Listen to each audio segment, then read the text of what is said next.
Here we go. Ready? Yeah.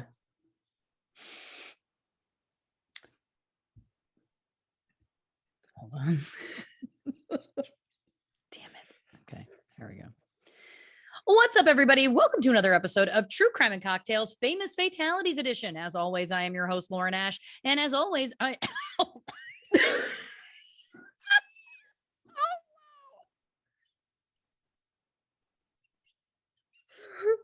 Are you all right? I'm just going to maybe start over. I mean, the video, they'll get this, but I think audio-wise, we don't need to subject them to this. Wowzer. Okay. Here, I'll do it was just, my mouth just flooded with saliva and choked me for a second. I'm unwell. All right, ready? Take two. Here we go. What's up, everybody? Welcome to another episode of True Crime and Cocktails, Famous Fatalities Edition. As always, I am your host, Lauren Ash. And as always, I am joined by my co-hostess with the mostess, Christy Oxborrow. How you feeling? You know, today I realized the woman I've become. Hey! Not in a good way. Oh, shoot. You know, I played what I like to call a risky game. It's not risky at all. It's a game, maybe. Where I was like, you know what? We did one of our Patreon brunches yesterday, and my lovely husband brought me a Slurpee and put some cherry whiskey in it, which is the original Dirty Slurpee, and of course, I love it so much. And I didn't get enough, so I decided I was going to do that today. Yeah. So I'm like, I will run to the store before I go. But then I was like, do I change out of these pajama pants before I go in public? I've gone through drive-thrus in pajama pants. Yep. I've gone out in pants that you're like, I don't know necessarily they're pajamas from afar because they're not noticeable. It's maybe just a solid dark color or something. But then when you have pajama pants that like they're covered in planets or like cute animals or something, it's very obvious you're wearing pajama pants. Right. So then I had to make that choice of like, am I going to change into other pants and then come home and then change back into pajama pants to record? And the answer apparently is no, I'm not.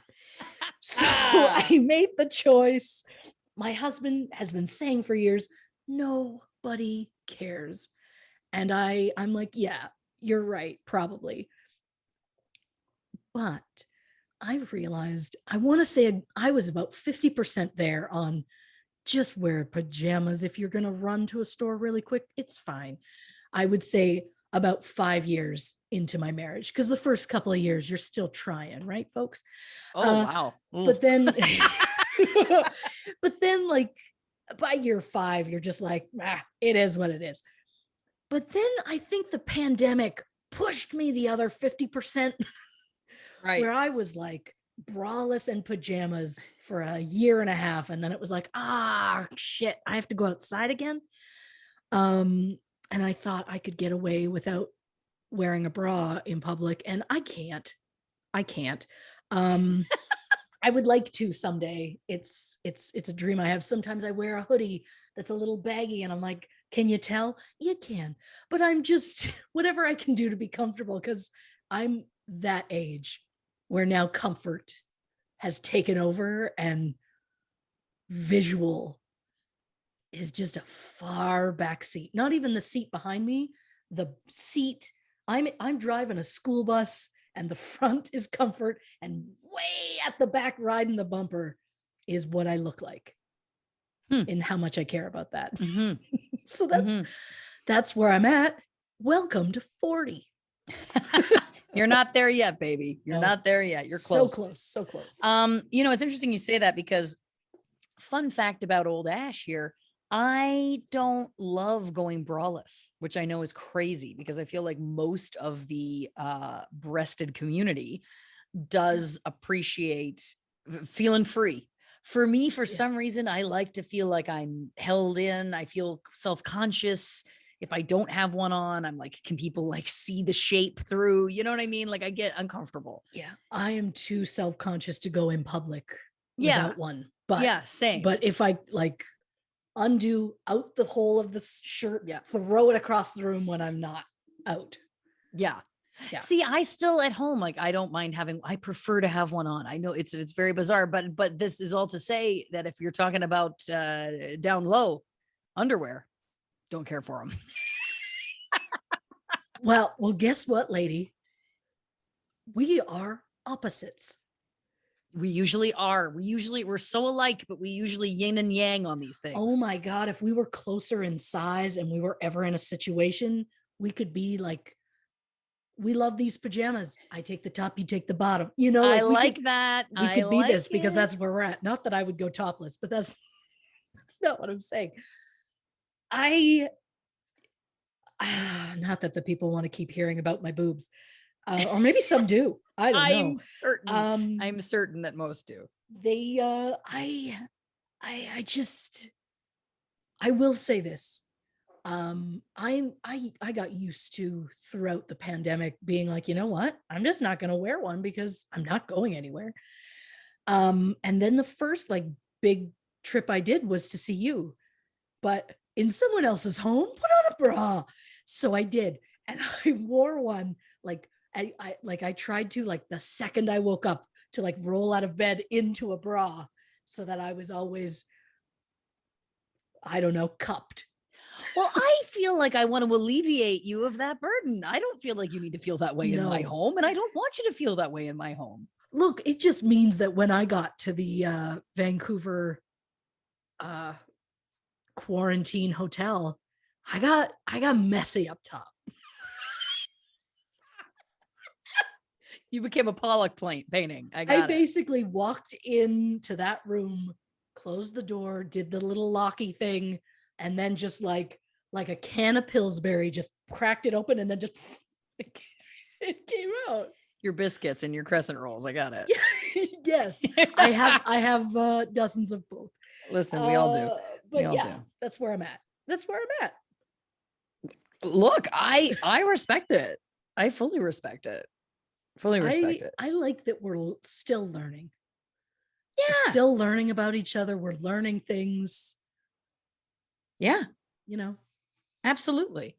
But I mean, you should also know that, like, you know, when I have a gal's party at this house, like clothing is always optional. Like you do not have to feel like in the pool, like it's like anything goes.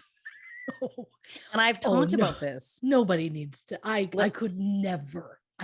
Oh, well, yeah. Listen, I mean, it's whatever people are comfortable with. There's no pressure to be nude. But a couple of years ago, and I think I may have talked about this. I've definitely have talked about this when I'm guesting on some other people's podcasts.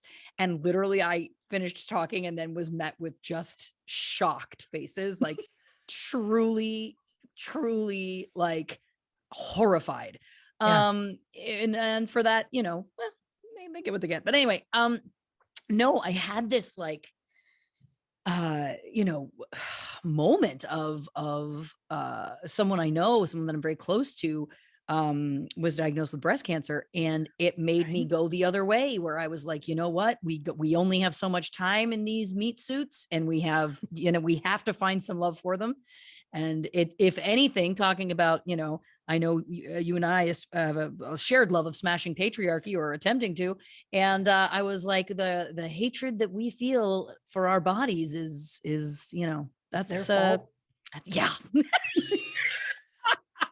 So anyway, I did have one summer in this house pre-pandemic, where there was a lot of female energy, and just really trying to, and it, you know what, it's only weird for the first few minutes, and then you start to feel like, or I'll speak for myself, you start to feel like one with the water, you know.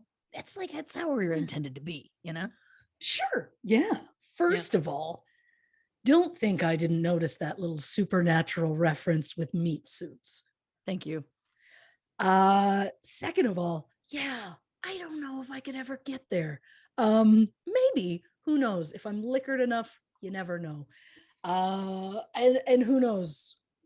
I mean, oh Lord. I mean, and this is coming from a woman um, the hard majority of the percentage of medical staff in this town have seen everything I have to offer um, as I've given birth. And I swear that like sometimes just like even like janitorial staff will come in just to double check. Like I swear it's everybody in that hospital has Yeah. seen your business by the time you're going.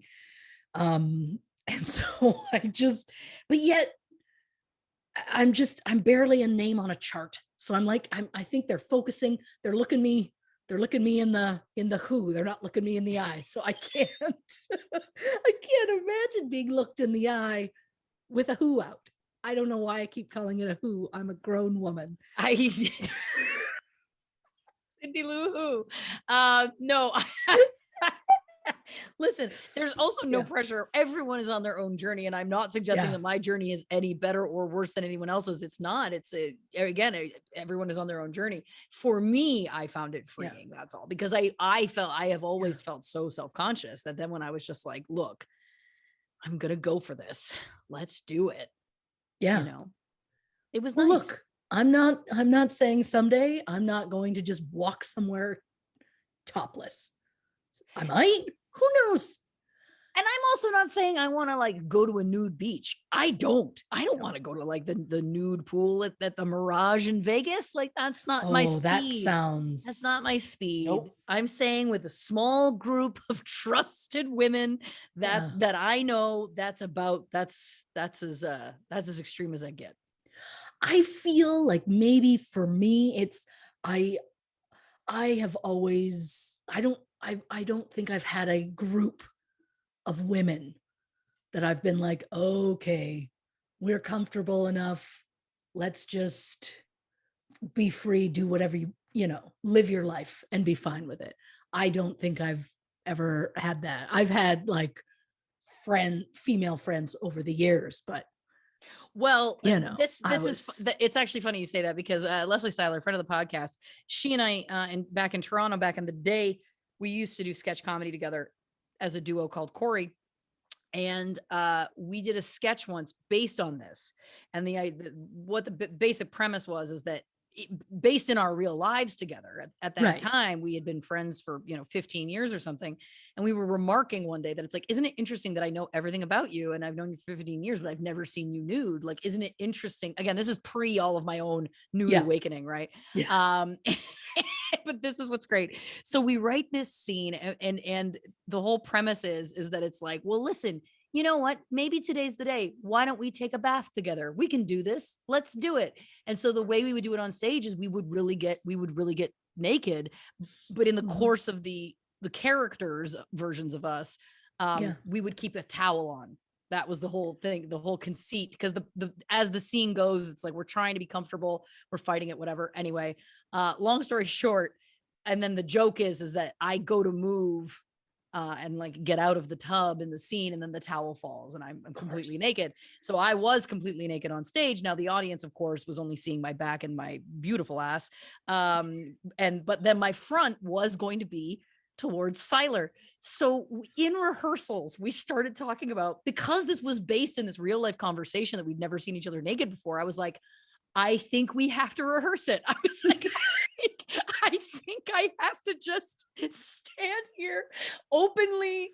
You know what I mean? I was like, I think I have to just show you, and you just have to look at me, and then we'll be prepared. Because I was like, we can't have the first time you're doing it be on stage, and then what if we laugh and the scene's not going to work, whatever. So in my apartment in the middle of the day in Toronto, I get buck naked, and then it was just true, like laughing to crying to like not being able to breathe, because it was like, what are we doing? Like, this is insanity. So anyway, so that I would just stand there, and she drank it in. Long story short, too late. We get to the show, we do the scene. It's, of course, it's the closer for our whole show. I mean, you can't come back from nudity. No, you can't. And you can't. It kills. The audience loves it. But then when we get off stage, she is convulsing laughing. And I'm like, what's so funny? And she's like, the stage lights. She's like, you were backlit. I couldn't see anything. You were completely in shadow. So we had spent an hour with me naked, just standing in front of her, presenting my body for nothing. Well, I wouldn't say for nothing. Excuse me. You're right. It was the beginning of my own nude awakening. So there you go. Yeah. But yeah, what a laugh. Oh God, that was so funny. Just again, the image of like two adult women, like, just look at me. Get used to it, baby. I like the journey that this episode already has gone on. Well, you know what? Partway through, I was like, I think this makes sense though, because of course we're talking about Marilyn Monroe, who is, of course, a sexual icon to many. And so I think that this is actually kind of thematic. We didn't plan this, but I feel like it makes sense. We didn't look. I did not plan on wearing pajama pants to the store, but I did.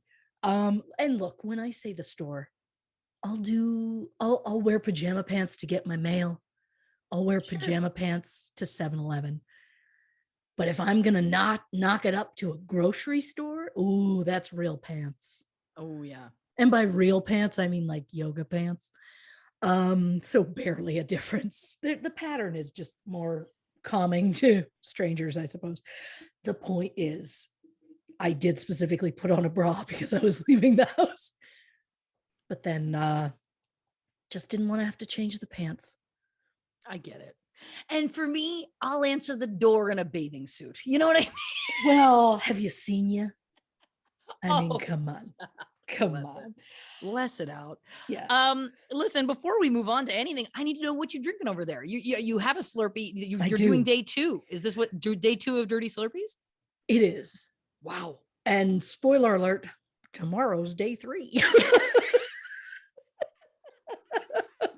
Yeah, I mean, I guess there could be unlimited days. I have not done one of these in years. Like, I'm talking like my husband and I, when we were first dating, like just babies, he would walk over to my house. 7-Eleven was kind of in between where we were living, where both of us were living. And he would put a little like Mickey of cherry whiskey in his pocket, and he'd go to 7-Eleven and he'd buy us drinks, and he would come to my house and we'd like glug glug put them in our drinks, and we'd just sit outside and just get nice, just like it's great. It's going down nice. It's a hot summer night. It's great. And I mean, look, there's a reason that I fell in love with him as quickly as I did. That was the moment where I was like, that's my person. This makes sense. Because he was living for it too. And I have not thought about them in years. And now that it's back, I don't want to let it go. Well, it's ironic because again, we didn't pre-discuss this, and I am drinking out of a True Crime and Cocktails Dirty Slurpee cup. Come on. Now, for those of you who maybe are newer to us, these there's only 4 of these cups in existence. Yeah. Christy had one of them made for each of us, and then we gave away 2 of them in our first giveaway we ever did. So that's fun. And I've got a Diet Coke and a little bit of Jack Daniels in there, so I'm also reliving something. I don't know what I'm trying to. But I like that you're doing something you haven't done in years, and I may have done this on the podcast once, but anyway, toot toot, gentleman Jack. I feel like we're both we're recapturing something youthful. Marilyn's bringing it out. And then the other thing I'm chasing my drink with is just a piece of a Twizzler pull and peel. I respect it. Now these are mostly wheat. I discovered, and yeah.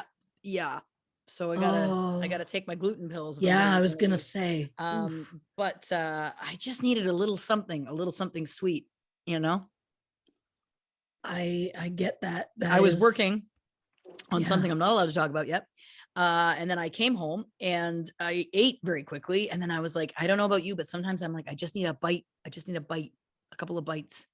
I don't want to sit down and eat like a, plate of cookies, but I have to have something sweet if I've eaten a really salty meal fast. Yeah, well, you need the balance. And look, between the two of us, again, if we're in a desert situation where I love that in my brain, this is what the desert situation would be. But here is this massive trunk of food. You have to survive on this, Obviously, salty goes to you. I'll take the sweet. Mm-hmm. That's why this works. Yeah, that's why that worked. You take the top, I take the bottom. In this magical bathing suit underwear situation where it's magical and just fits us to each of our sizes. But of course. But yeah. I mean, don't think that I don't wait and long for the day that I do laundry so that I can put on those shorts that you gave me while I was there. Yeah. They are right. So nice. I bought a pair of those and they're so soft. I ordered 5 more pairs and it was when you were coming. So I ordered you some too, because I was like, she's going to want these. It makes sense. And that is a lesson that I have learned. If you find something that you like, you need to get a few more of them immediately, even though you're like, I'm not going to need it for years. Because let me tell you, dear listeners, when you go to find it, it will not exist. And I'm saying that as someone who's sleeping on almost threadbare sheets, because I have a specific sheets set that I love. And I have not found any that come close, and you can't buy them anymore. So I'm trying to find ones because I like a nice cool sheet. Because I want a chilly room. I want a cool sheet, and I want to burrow like my cat. I just want to nestle in, and that's how I want it to be. And those sheets, it was a real heartbreaker. So now we're on the hunt for ones that are going to be as close as we can get. And once we find them, we're just going to go crazy and order a bunch more, because that's the lesson. Get what you can, because they're going to stop making it. And if you hate something, it's going to be around forever. Forever. That's kind of the sick joke of it. Yeah.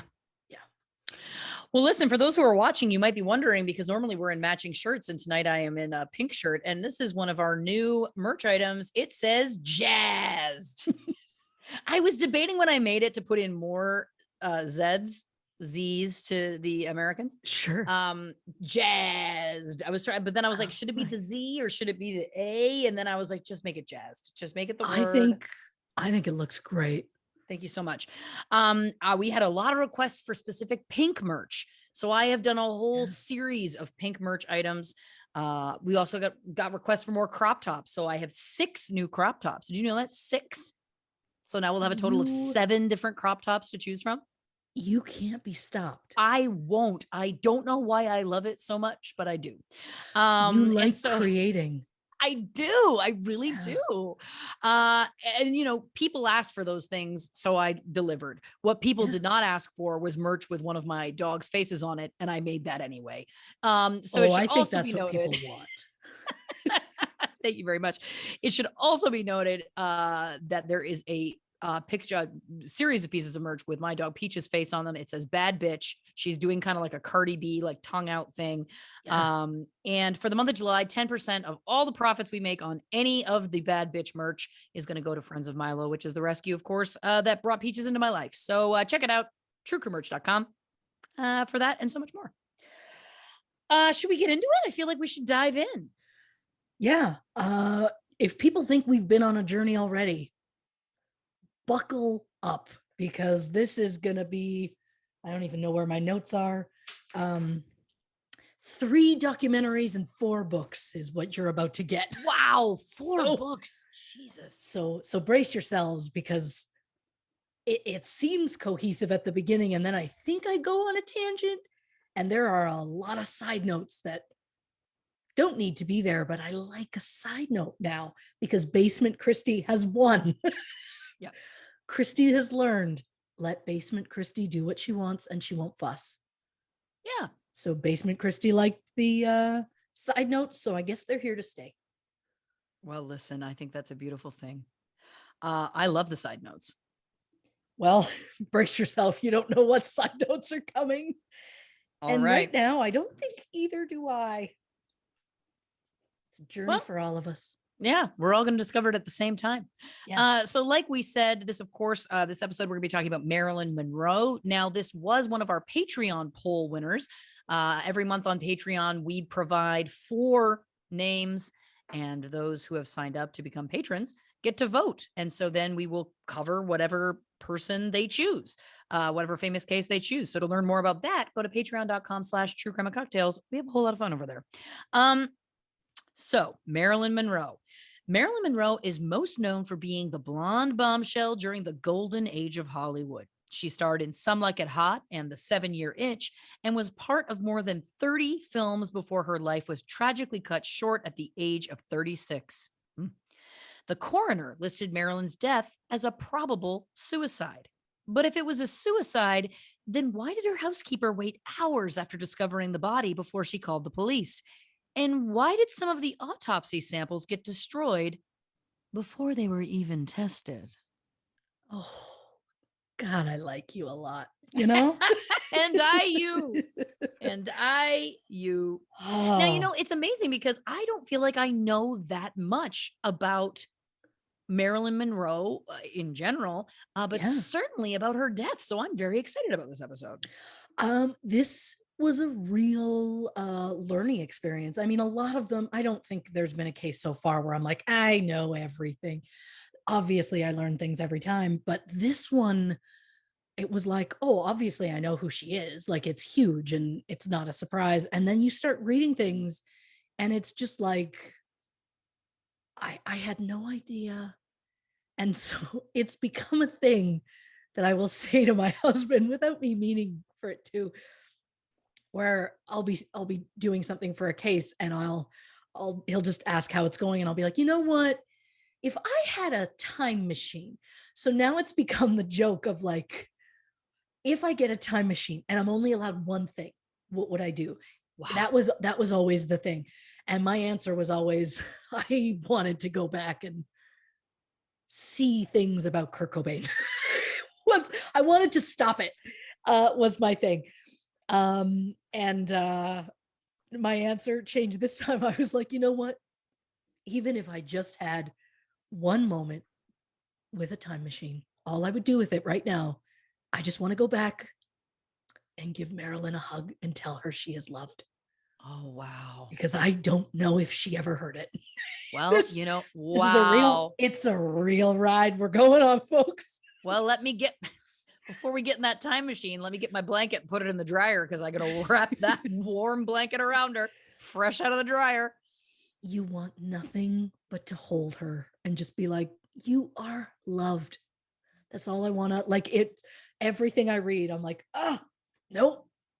This is what I would use my time machine moment on. I think that's really beautiful. So she deserved a lot more than she got. Is what I'm telling you. And don't worry, we're gonna like about the patriarchy at some point throughout this. Oh, good. That's fun. Always. I can't stop. Yeah, it's just who I am now. So even though most of us were not alive during Marilyn Monroe's lifetime, we all still are aware of this ultimate American icon. Marilyn was known for being larger than life, and while she may have become famous for playing the dumb blonde roles, in reality, she was intelligent and well-read. At the time of her death, one of Marilyn's most prized possessions was an autographed photo of Albert Einstein, which said, "To Marilyn, with respect and love and thanks." The idea of those two ever hanging out is amazing to me, and I kind of hope somewhere in a weird cosmic way they are. But maybe they are. I'd like to think that. Marilyn has been described as, quote, irresistible to men and inspiring to women.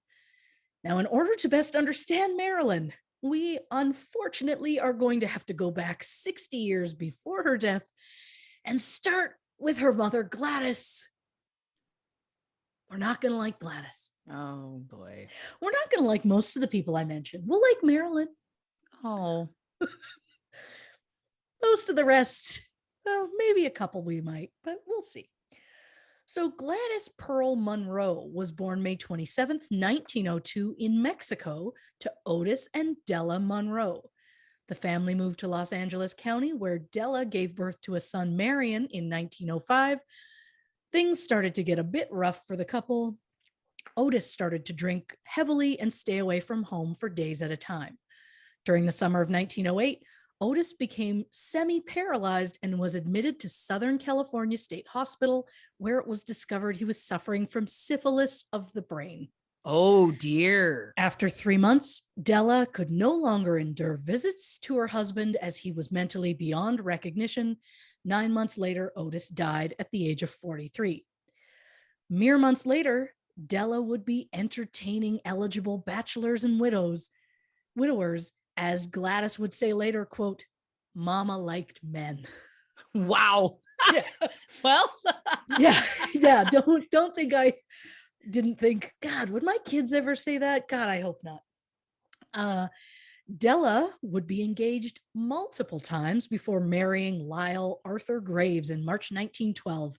However, within 2 years, the couple would be divorced. Della and her children moved around for several years, and at the end of 1916, Della had fallen for an oil driller named Charles Granger. After a whirlwind romance, Della wanted to move in with Charles, but he had reservations about taking on a woman with children. So Della did what any mother would do. She pushed her 14-year-old daughter Gladys into a relationship with a 26-year-old man so that oh. Della could move in with Charles. Oh, God. So 10 days before Gladys's 15th birthday, she married Jack Baker, and it was all perfectly legal because Della claimed that Gladys was 18 on the marriage license. 7 months later, Gladys and Jack welcomed a son named Robert, and in 1919, they had a daughter named Bernice. Unfortunately for Gladys, Jack was a drinker with a violent temper. And while visiting Jack's family in Kentucky, Gladys went on a hike with Jack's younger brother, and when she got back, Jack beat her with a horse bridle. Oh, my God. Yeah. So maybe Gladys also has some trauma? Oh, Gladys has a lot of trauma, but we're still not going to like her. Got it. Yeah. When the family returned home to Los Angeles in June 1921, Gladys filed for divorce, citing extreme cruelty by abusing and calling her vile names, using profane language at and in her presence, by striking and kicking. Jack claimed that his wife had been cheating on him for years, but the court still sided with Gladys and awarded her full custody of their children. However, Jack just ignored the court's ruling and took Robert and Bernice to live with him in Kentucky. Gladys followed to be near her children, but soon got bored and moved back to Los Angeles, where she found work at Columbia Pictures as a film negative cutter.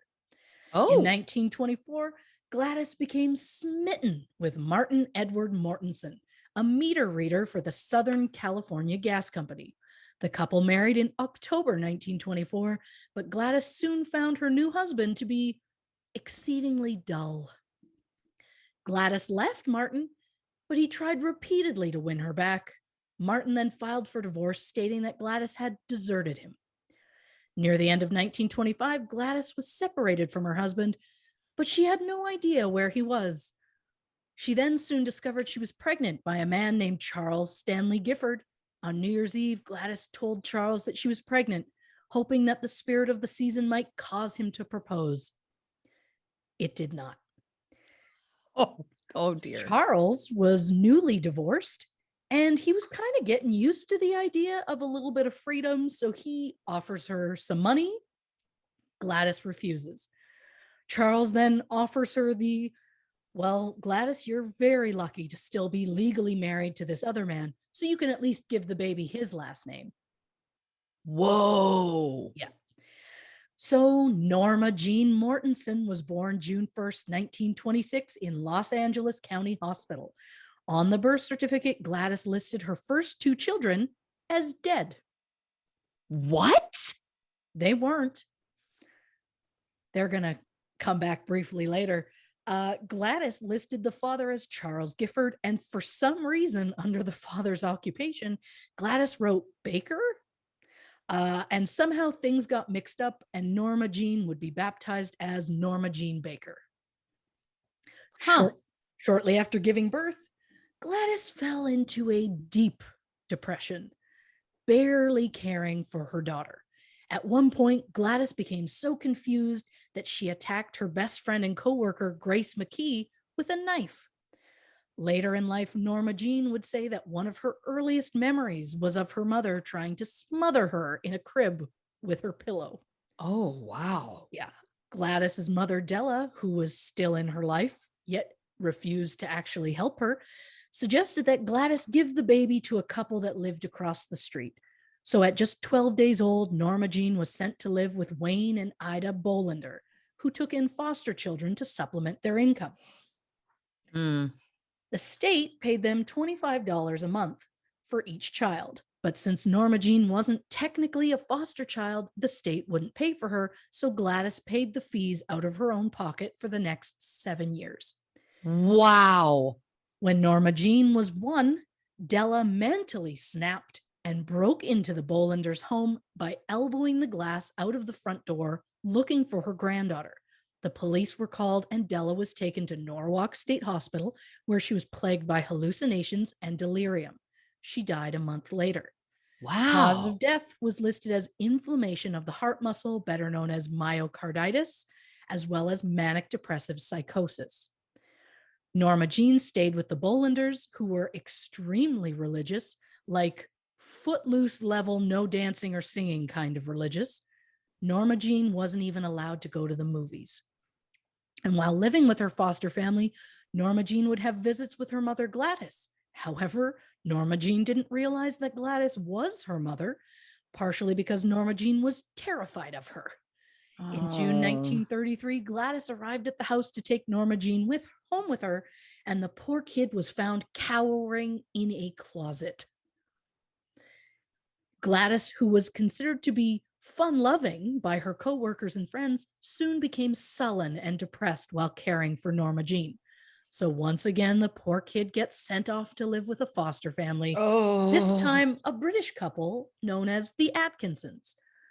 The Atkinsons were unlike anything Norma Jean had seen before. They drank, they smoked, they liked to laugh and have a good time.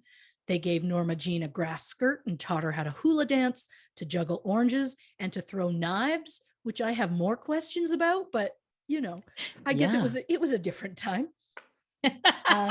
They were happy and carefree, which was a world she did not know Right. before. So while Norma Jean's living her best life, her mother Gladys is completely falling apart. She learned that her son Robert had died at the age of 15 from a kidney infection, and Gladys's maternal grandfather, Tilford Marion Hogan, hung himself at the age of 82 after silently battling mental illness. So this all kind of leads to a breaking point for Gladys, and she started to have hallucinations. One morning, while at the Atkinsons for breakfast, Gladys threw herself down a staircase. Her doctor diagnosed her as a paranoid schizophrenic and said that her illnesses have been characterized by preoccupation with relation at times, and at other times, deep depression and agitation. It appears to be a chronic state. So soon after, Gladys gets committed to a state hospital. A year later, Gladys's friend Grace has the court declare Gladys as an insane incompetent so that Grace can act as the legal guardian for Norma Jean, making decisions on where Norma Jean should live. First, Grace had Norma Jean stay with Grace's sister and brother-in-law, Enid and Sam Neppelkamp. Shortly after that, Norma Jean moved in with Harvey and Elsie Giffen, a well-off couple who legitimately loved the child, so much so that they asked to adopt her. However, they had plans to move to New Orleans, and neither Gladys nor Grace wanted Norma Jean living that far away, so they said no. After the Giffens moved, Grace tried to get another couple, the Carrolls, to adopt Norma Jean, but Gladys wouldn't allow it. Gladys still lived with the hope that she would get well enough she could leave the hospital and raise Norma Jean on her own. In the end, Norma Jean lived with 10 different foster families and spent time living in an orphanage. And unfortunately, throughout this time, Norma Jean was also sexually abused, which is something that she mentioned in her autobiography. She's also credited as being one of the first major celebrities to speak publicly about sexual abuse. Really? Yeah. Wow. Good Uh, for her. In the spring of 1935, Grace met a man named Irwin Doc Goddard, and the couple married in Las Vegas less than 6 months later. Now that she was a married woman, Grace decided to bring Norma Jean to live with her. Unfortunately, that only lasted a month, as Doc would abuse Norma Jean, and instead of standing up for the child and dumping the full-on creep, Grace decided Norma Jean had to go.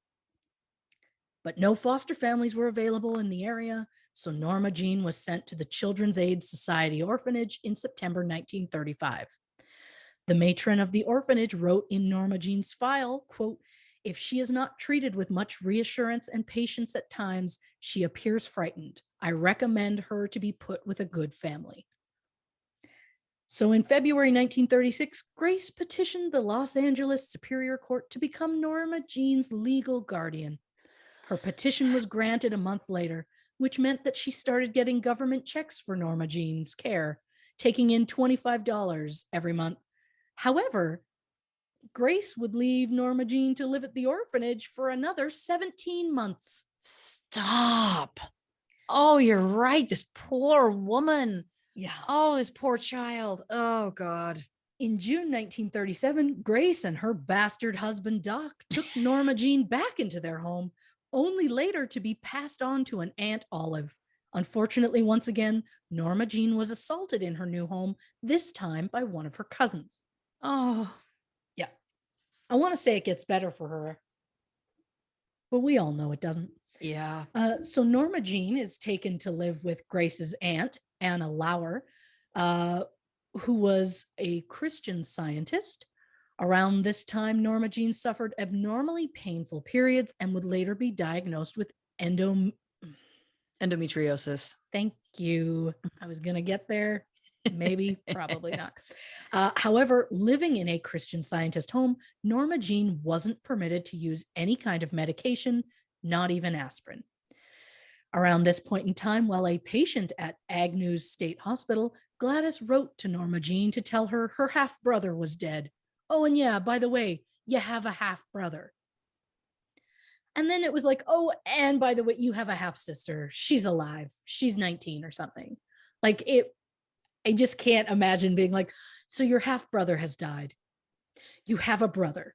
Like, it's like, maybe change that around a bit. Yeah. By the end of 1941, Anna felt she could no longer take care of Norma Jean due to a heart condition. So Norma Jean was sent off to live with Grace once again. Grace's husband, Doc, soon got a job offer in West Virginia. Grace and Doc decided he should take it. Even though Norma Jean was living with them, Grace felt it was too much of an expense to take Norma Jean with them. But instead of finding her another foster home, Grace decided the best idea for Norma Jean was to get married. Oh, God. The problem is, Norma Jean was only 15 years old. Who on earth would marry her? Well, lucky for her, Grace's next door neighbor, Ethel, had a handsome 20-year-old son named Jim Doherty.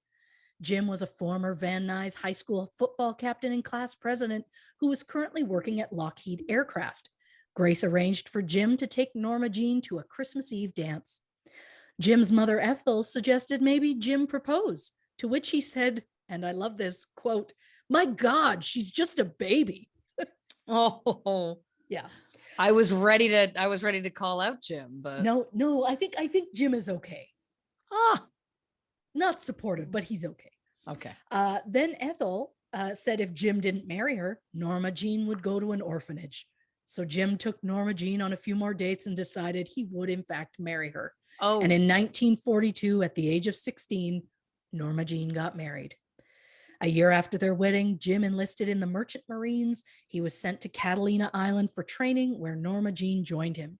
In the spring of 1944, Jim was sent to the Pacific, so 17-year-old Norma Jean went to live with her mother-in-law, Ethel, who got her a job folding and inspecting parachutes at an aircraft plant called Radio Plane. One day while working, an Army photographer named David Conifer came to do publicity photos of attractive young women in American factories to boost the soldiers' morale.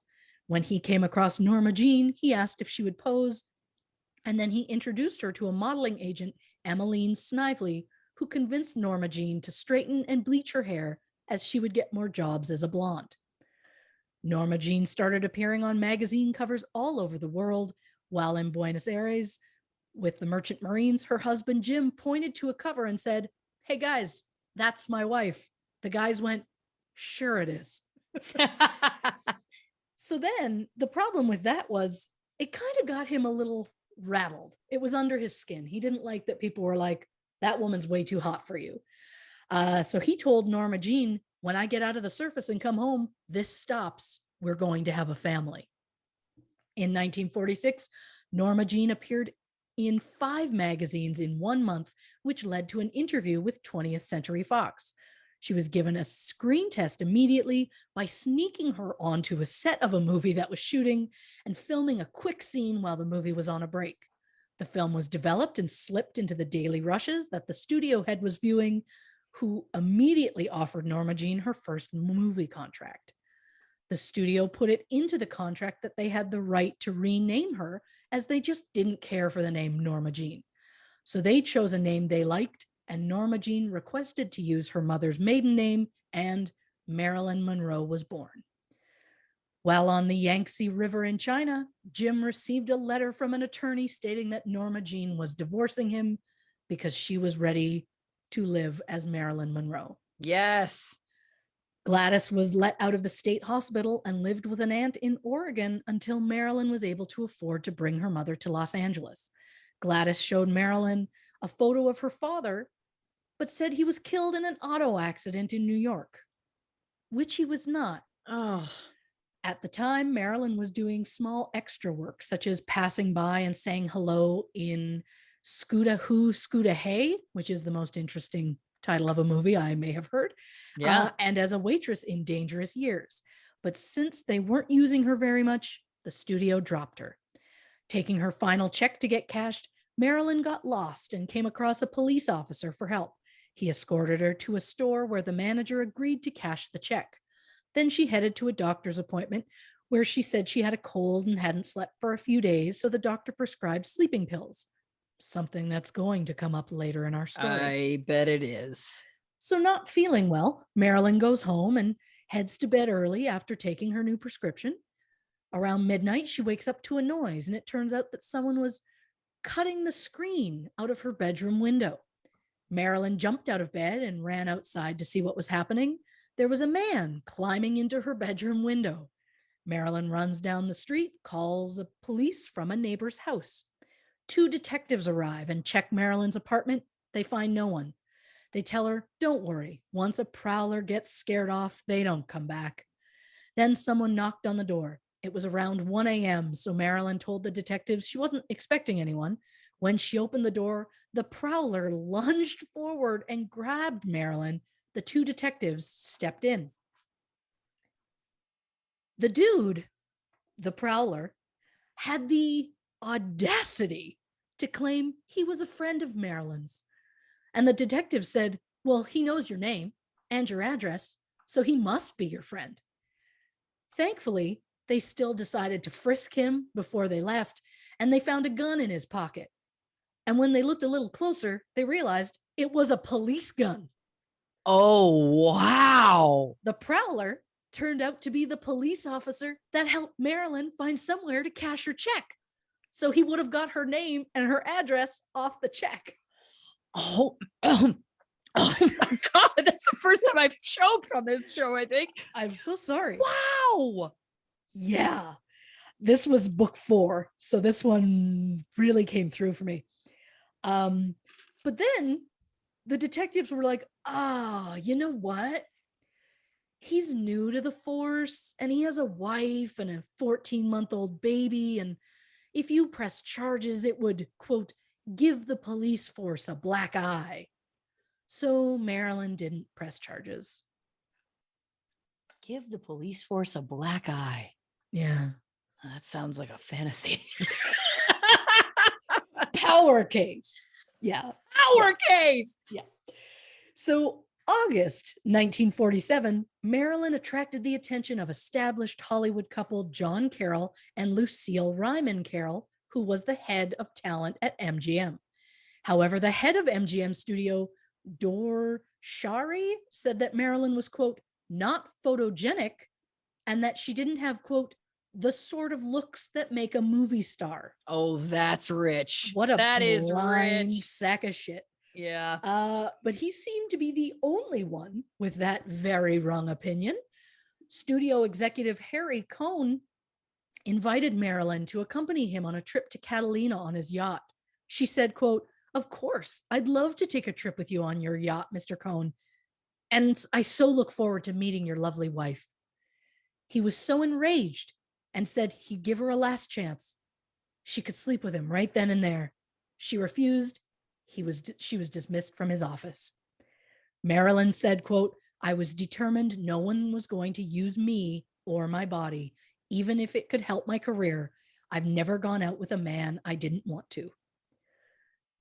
In the male-dominated world of the 1940s and 50s, if a woman wanted opportunities in the film industry, giving sexual favors was something that seemed to be expected of her, which is barf, So sad. if I may. But when Marilyn was a star, she loathed powerful men who ran the studio system and did everything in her power to defy them. And they hated her because she knew exactly who and what they were. And then again, it just made me love her even more. So while working with a studio, Marilyn was assigned acting lessons with Natasha Lytess, Columbia's head drama coach. Mothering figure side note. Natasha coached Marilyn through 20 movies, and after 1951, Marilyn refused to perform a scene unless Natasha was on set. Huh. Again, she didn't get a strong female loving figure. She was going to find one. She didn't get any strong parental figure, technically. No, she did not. Marilyn landed a small part in the Marx Brother comedy Love Happy, specifically a 38-second scene where she sashays into Groucho's office in a strapless evening gown, telling the investigators she needs help because some men are following me. And then he does the corny, like, "Oh, I can see why." And then, like, the glasses, like, "Oh, fuck off, Groucho." Oh, I think someone's a little spicier than you usual. The quote, "Oh, fuck off, Groucho," is just amazing. I don't think I have anything against Groucho Marx. It was literally a line in a movie, but nope. But no big parts were coming her way, so Marilyn was in need of money, so she agreed to do nude modeling. She asked that the photographer's wife be present and that none of the helpers were on set. She also wanted it shot at night. So on May 27th, 1949, a few days before her 23rd birthday, Marilyn went through with the shoot. The session lasted 2 hours on a red velvet covered backdrop. Marilyn signed the release as Mona Monroe and was paid $50. The photos, which would come to be known as the red velvet photos, would go away quickly for now. So put a pin in that. Around this time, Marilyn tried to contact her birth father, but he told her, quote, "I'm married and I have a family. I don't have anything to say to you. Call my lawyer," which is harsh at best. So during these years, Marilyn dated a few men, and to be honest, none of them deserved her. She dated a musician whom she would not name, but he apparently was married to a movie star in the 1950s and was the single father to a son from a previous marriage. Marilyn and this mystery man seemed happy for a while, but when the subject of marriage came up, the man told Marilyn, "Oh, I can't do that to my son." When Marilyn pressed him further, he said that if something were to happen to him, quote, "it wouldn't be right for him to be brought up by a woman like you." Yep. Oh, God. Get the blanket and the time machine. We've got some work to do. Oh. I'm trying to think of how I was going to try and come up with a name, like the blanket time machine bandits or something. And all we do is we go through time, giving people hugs that need them, you know? Yep, absolutely. So I'm going to get into it more later, but this woman was a goddamn treasure. Yeah. And I truly don't believe that any man deserved her. And speaking of which, enter baseball legend, New York Yankee Joe Dimaggio. Now, a disclaimer for any of our listeners who were like me and knew only the beautiful love story between Marilyn and Joe. I am referring to the fact that after Marilyn's death, Joe Dimaggio had roses delivered to Marilyn's grave twice a week for 20 years. Hollywood romance side note. Oh. When Hollywood icon Jean Harlow died, her fiance William Powell made sure that there were always fresh flowers at her grave. Marilyn loved this idea so much she told Dimaggio she'd like that to happen for her. And he did. And Dimaggio's final words on his deathbed were, quote, "I'll finally get to see Marilyn again," which is beautiful, right? Well, brace yourselves, because I'm about to destroy it. Not because I want to, but because the facts are You're telling the truth. You're telling the truth. Yeah. Yeah. So Joe Dimaggio is flipping through a newspaper when he comes across a publicity image of Marilyn posed swinging a bat during a practice game with the Chicago White Sox. Dimaggio was so taken with this photo, he called around for his friends until they could find someone they knew who knew Marilyn. And before he knew it, he was set up on a dinner date with her. Dimaggio arrived at the restaurant Villanova, and nearly 2 hours later, Marilyn arrived. It said that he was shy and intimidated by her and didn't mind one bit that she was late. At the time, Joe Dimaggio was 37 years old and retired from baseball, but making a living doing sports commentary on TV. He also owned a seaside restaurant in San Francisco called the Yankee Clipper. He was recently divorced from Dorothy Arnold and had a 12-year-old son named Joe Jr. Asshole side note. Dorothy sadly learned shortly after their marriage that her new husband drank, chain smoked, and cheated constantly. When they had their son, Dimaggio barely paid attention to him and found having a child to be more of a nuisance, to a point where whenever the baby was sick, Dimaggio would check himself into a hotel. Later in life, Joe Jr. would say of his father, quote, "He was concerned with image, with how things looked. He wasn't concerned with me as a person." Dorothy filed for divorce in 1943, citing cruel indifference. So Marilyn is dating Dimaggio, and in 1952, her star in Hollywood started to rise. Her movie with Jane Russell called Gentlemen Prefer Blondes changed Marilyn from a popular actress to an eternal iconic image and beloved symbol. Unfortunately, this is the moment we're going back to the red velvet photos. The photos sat dormant for years. And then in 1952, they resurfaced on a Pabst beer calendar with her name not listed on the calendar, but it was fairly obvious it was her. Marilyn said, quote, "Just as I was beginning to go over with the public in a big way, I got word that my nude calendar was going to be put on the market as a Marilyn Monroe novelty. I thought this would push me into the cold again." However, when asked about it publicly, Marilyn completely owned it. She was the first Hollywood star to face a big scandal, but to not back down and instead say, "Yeah, that's me. Now move on." And honestly, they did. Somehow, this scandal did nothing but propel her star even farther. Frustratingly gross side note. A year after the calendar came out, a young man purchased the negatives from the photographer for $500 and without Marilyn's consent. He posted one of these photos in a section called Sweetheart of the Month in his upcoming magazine. And not only that, but he also posted her name with it, which felt like a dick move, especially when she wasn't compensated for it. But then the photo propelled that magazine and the career of its creator. It was released in December 1953 and sold more than 50,000 copies. The young asshole in question, Hugh Hefner. The magazine, Playboy. Wow. So there are a lot of things that are like, hey, did you know Marilyn was in the first issue of Playboy? I did not. Now I do, and now I know it wasn't a choice she made. He used her again. We'll get into that. You know, like the even more frustratingly gross side note. So Hugh Hefner uses Marilyn's photos to jumpstart his own career. photos she never gave him permission to use. So he used her body and her name to make a name for himself, not to mention the fact that this sack of shit made a living off of degrading women. At some point, the crypt next to Marilyn's at Westwood Village Memorial Park Cemetery went up for sale, and this disgusting excuse of a human purchased the spot next to Marilyn in 1992 for $75,000 because, as Hefner put it, quote, the chance to spend eternity beside Marilyn Monroe was too good to pass up.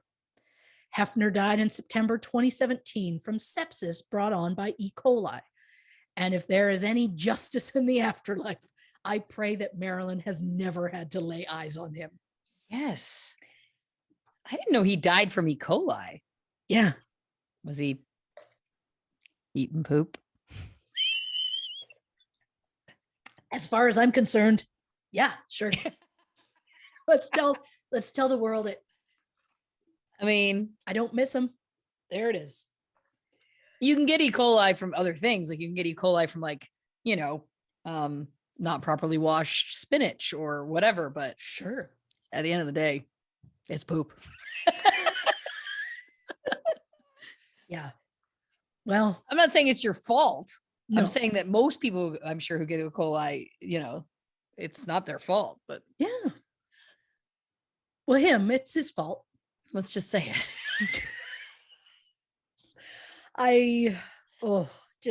It's the fact that he made so much money and such a huge career off her, and she didn't get money for it or didn't get any sort of like, by the way, this is happening, and could do nothing about it. That is a whole thing for me. So at this point, Marilyn and Dimaggio are going strong, and after years of Marilyn turning down his proposals, Marilyn finally says yes, and on January 14th, 1954, Marilyn and Joe Dimaggio eloped in the hopes of having a small wedding. But when they left the judge's chambers, they found the courthouse filled with about 500 reporters, photographers, and fans. And maybe that was a sign that their marriage wouldn't go quite as they expected, because things started to go downhill quickly after that.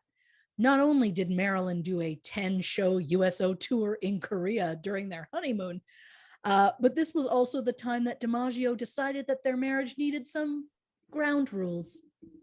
Oh, no. 1, Dimaggio has to approve all of Marilyn's future films. 2, she had to break out of her dumb blonde typecasting, a point she actually agreed with. 3, Marilyn was to never be semi-dressed. 4, and most importantly, she was never to outshine him. When she did, he'd sleep in another bedroom and go days without speaking to her.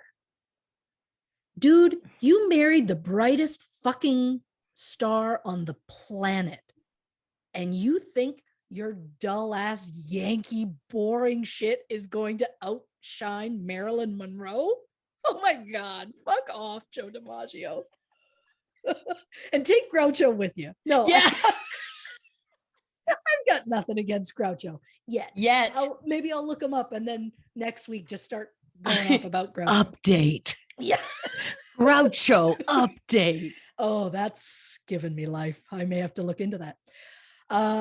The second Marilyn would return home from work, Dimaggio would ask, who did she talk to? What scene did they shoot? Did she speak to anyone on the way home? Who was it? Etc.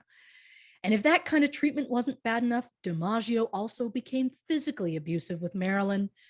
Joe Jr. recalls a lot of yelling and fighting that happened in the months after the wedding. This is a quote from Joe Jr.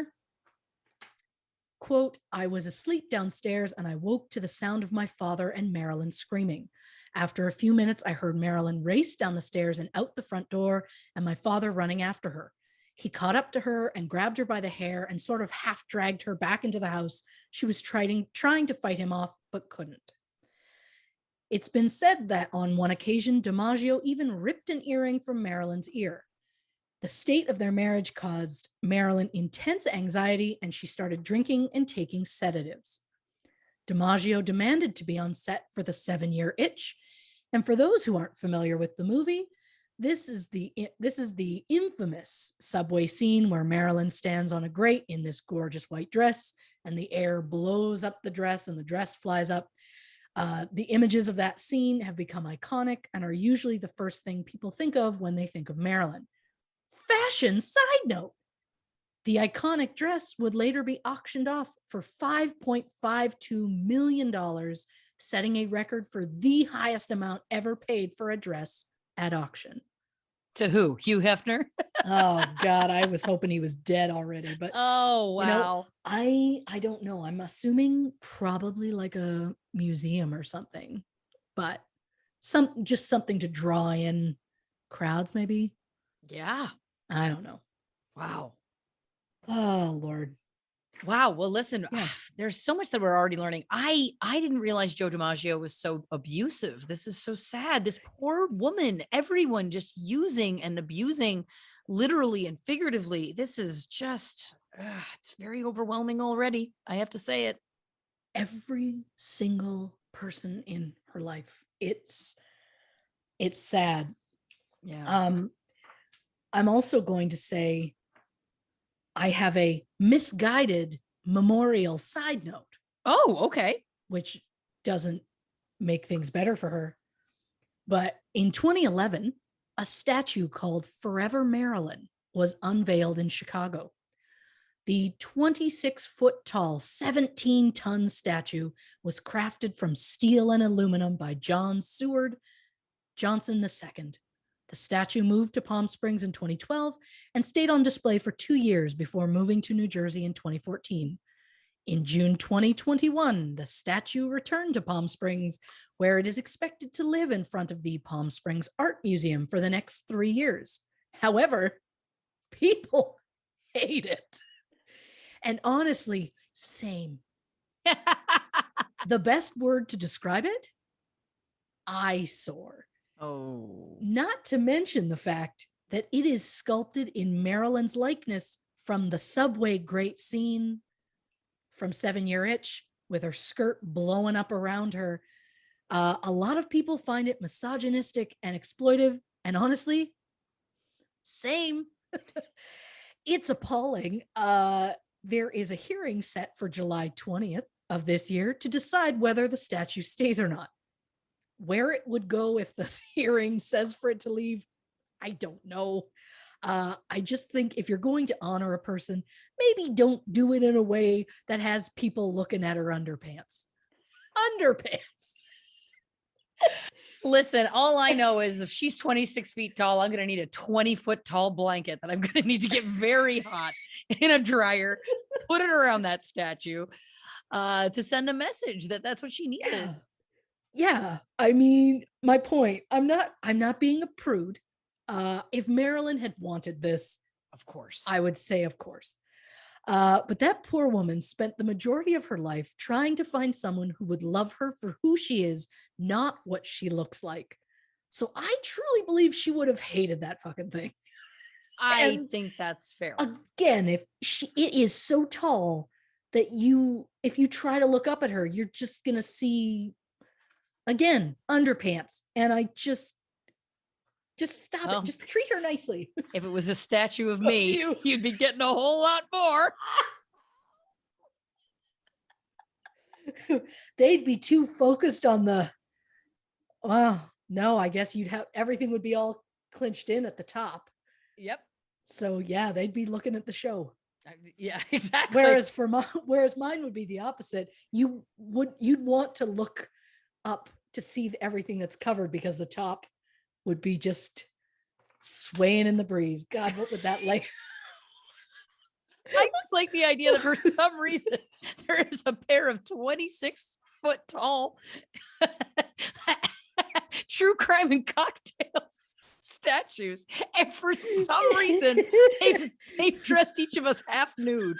I don't know why this would happen. I don't know where. I don't know how, but it somehow makes sense, you know? And I would like to be clear, that is not fan art that we want. We're not interested in it. I don't need it. Please stand down, artists. Statues. Stand down. Statues of us, 26 feet tall, clothed. Yes. Sure. But if you could like raise my tits a little bit and shrink my ass a little, Oh then my it no God. longer becomes a statue of me. And you get Well, what you get. See, this is the attempt of turning 40, is attempting to just be like, you get what you get. This is who I am. radical acceptance. I'm working on it. Listen, you're doing great. It's You know not what I going need to well. work on is a Yeah. trip to the loo. Let's take a quick break. When we come back, we're going to talk a whole lot more about Marilyn Monroe on this episode of True Crime and Cocktails, Famous Fatalities Edition. Yep.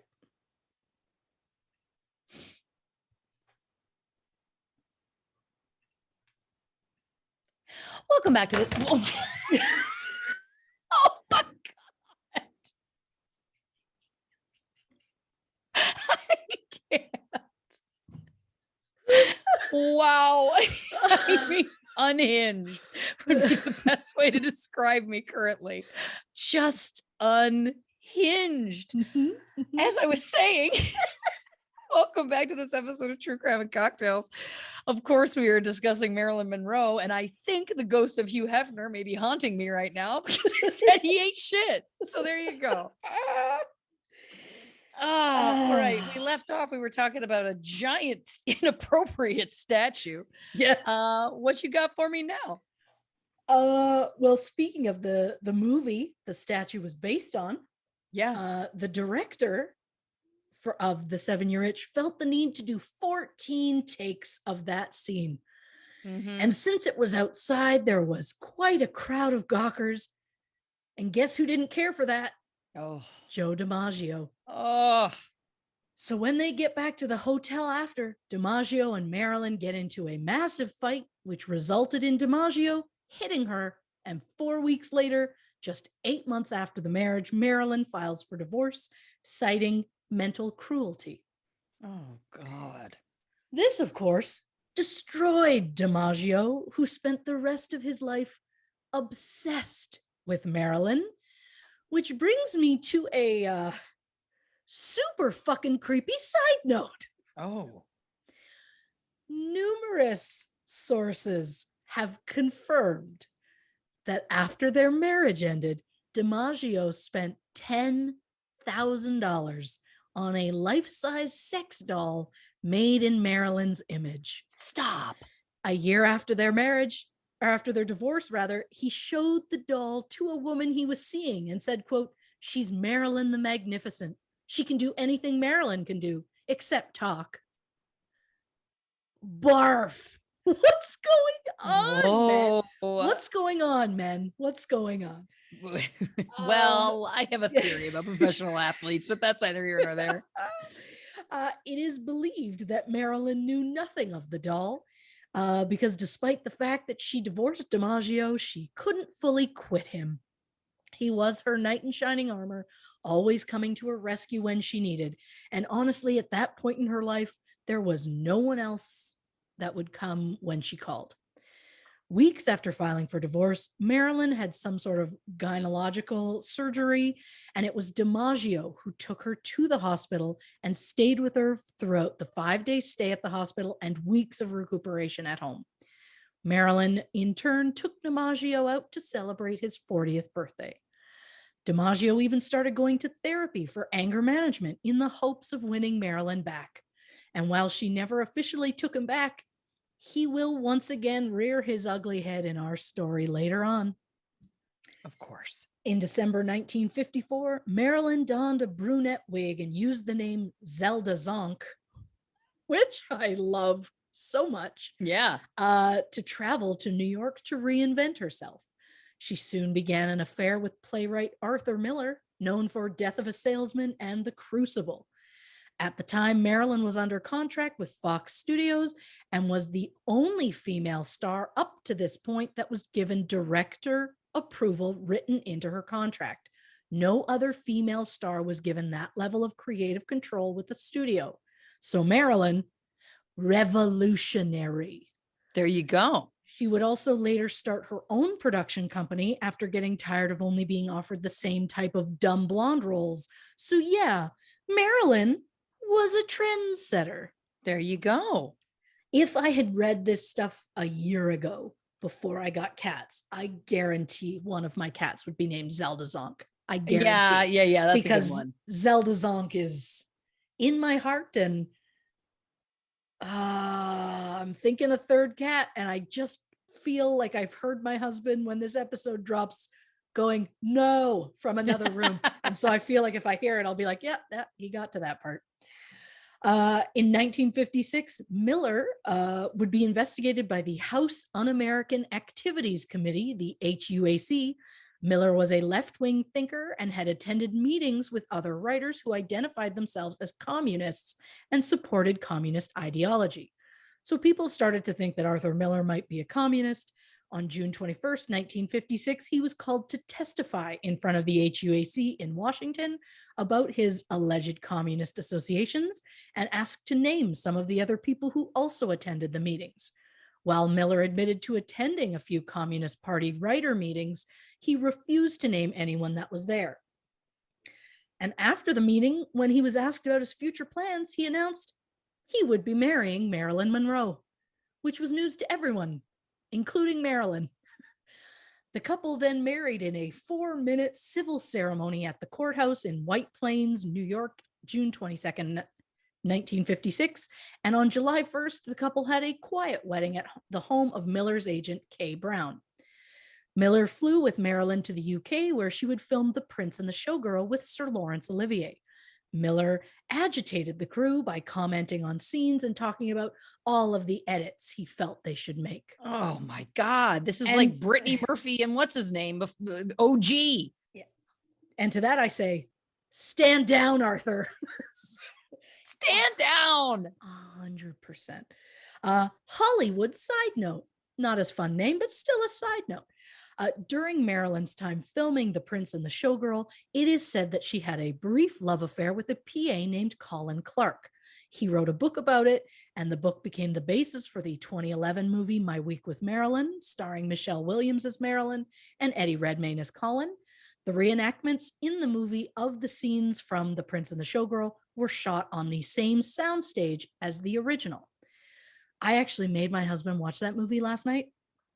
And honestly, how are we not, as a society, screaming from the rooftops praise for Michelle Williams? She is one of the best actors of our generation, for sure. I love her. She's so good. She was so good in it. So Marilyn is trying to film, and her husband is trying to seem more important than her. Doesn't that sound like other husbands she's had? And his insecurities and general assholeness made him irrationally angry with Marilyn, but instead of communicating his feelings with her like an actual adult, he wrote about her in his diary and left it open on a table next to her script where she would find it. There is no exact quote as to what was written in the diary, but it's been said that Miller claimed that Marilyn had disappointed him and she was not who he thought she was. It is believed the diary may in fact have been an early draft of his play After the Fall, in which he says some truly horrific things about her, but we'll get into that garbage in a moment. There was also a part where he said he was ashamed of her and that when they would go to a party together, he spends the whole time wondering if she's previously slept with any of the men in the room. Yeah. And even though he treated her like shit, Marilyn put her career on the hold and moved to Long Island in the hopes of repairing her marriage. Unfortunately, Marilyn would suffer a series of miscarriages, and 18 months after she left, she would go back to the big screen after Miller suggested it and film Some Like It Hot. And what no one knew at the time was that Marilyn was actually pregnant during filming. However, she lost the baby shortly after filming ended. Some Like It Hot earned Marilyn a Golden Globe in 1960 for Best Actress in a Comedy or Musical. Fun side note, Michelle Williams won the same award in 2012 for her performance in My Week with Marilyn. That's cute. That is very cute. Marilyn's career was going well, and she was offered the lead in Breakfast at Tiffany's, but she was torn because at the same time she was also offered to do a movie called The Misfits with Clark Gable.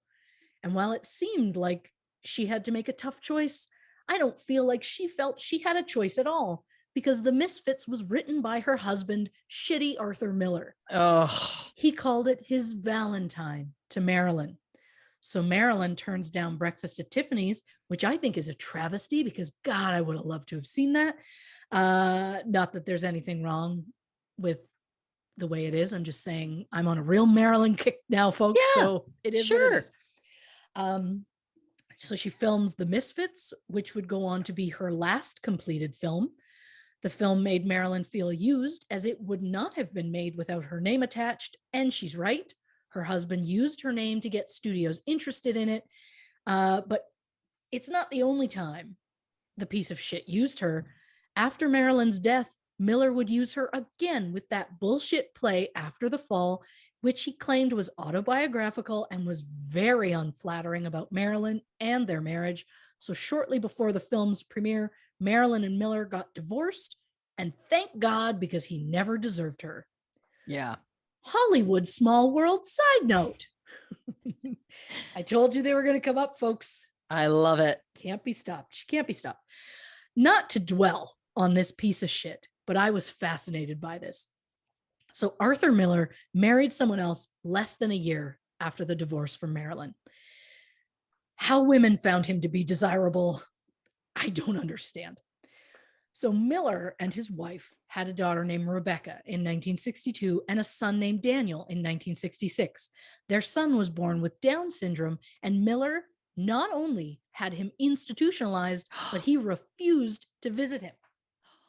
Oh my God. So cut to a few years later, Miller's play, The Crucible, was being made into a movie starring Winona Ryder and Daniel Day-Lewis, who would meet Miller's daughter Rebecca on set and would marry her a few months later. Whoa. The couple have been married since 1996 and have 2 sons together.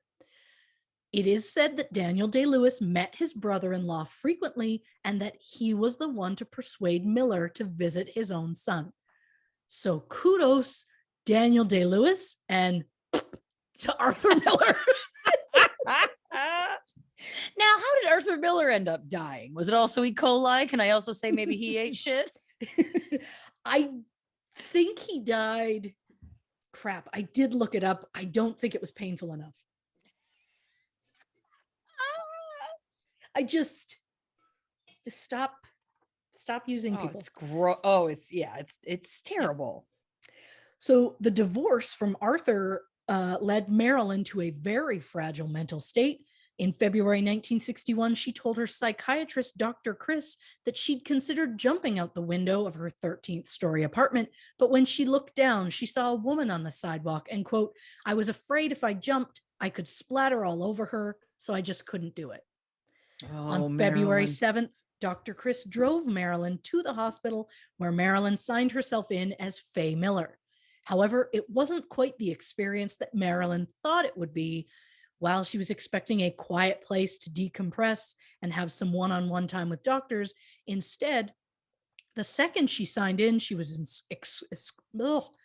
escorted to a psychiatric wing known as the Payne Whitney Clinic. Because she had admitted to have threatened suicide, she was locked in a bare cell-like room. She was first ordered to bathe under supervision. Afterward, a psychiatrist that she didn't know arrived to give her a full physical exam, including a breast exam. Marilyn attempted to explain that she had been given a complete physical less than 1 month before, but they didn't care what she had to say. After a few days, Marilyn was finally able to get to a phone where she called the only person she could think of, you guessed it, Joe Dimaggio. Oh. And when Dimaggio heard Marilyn crying, he said that's all he needed to hear. He got on the next flight, showed up at the hospital and said, "I want my wife." And if that didn't work right away, he also tried, quote, "I'll give you 5 minutes to get her out here, or I'm tearing this fucking place apart brick by brick." You know, before this, I would have really been into that passion. I know. If he wasn't such an asshole, that's like so hot. I know, right? It's like he just wants what's best for her. And it's like, Yes. then be a better person.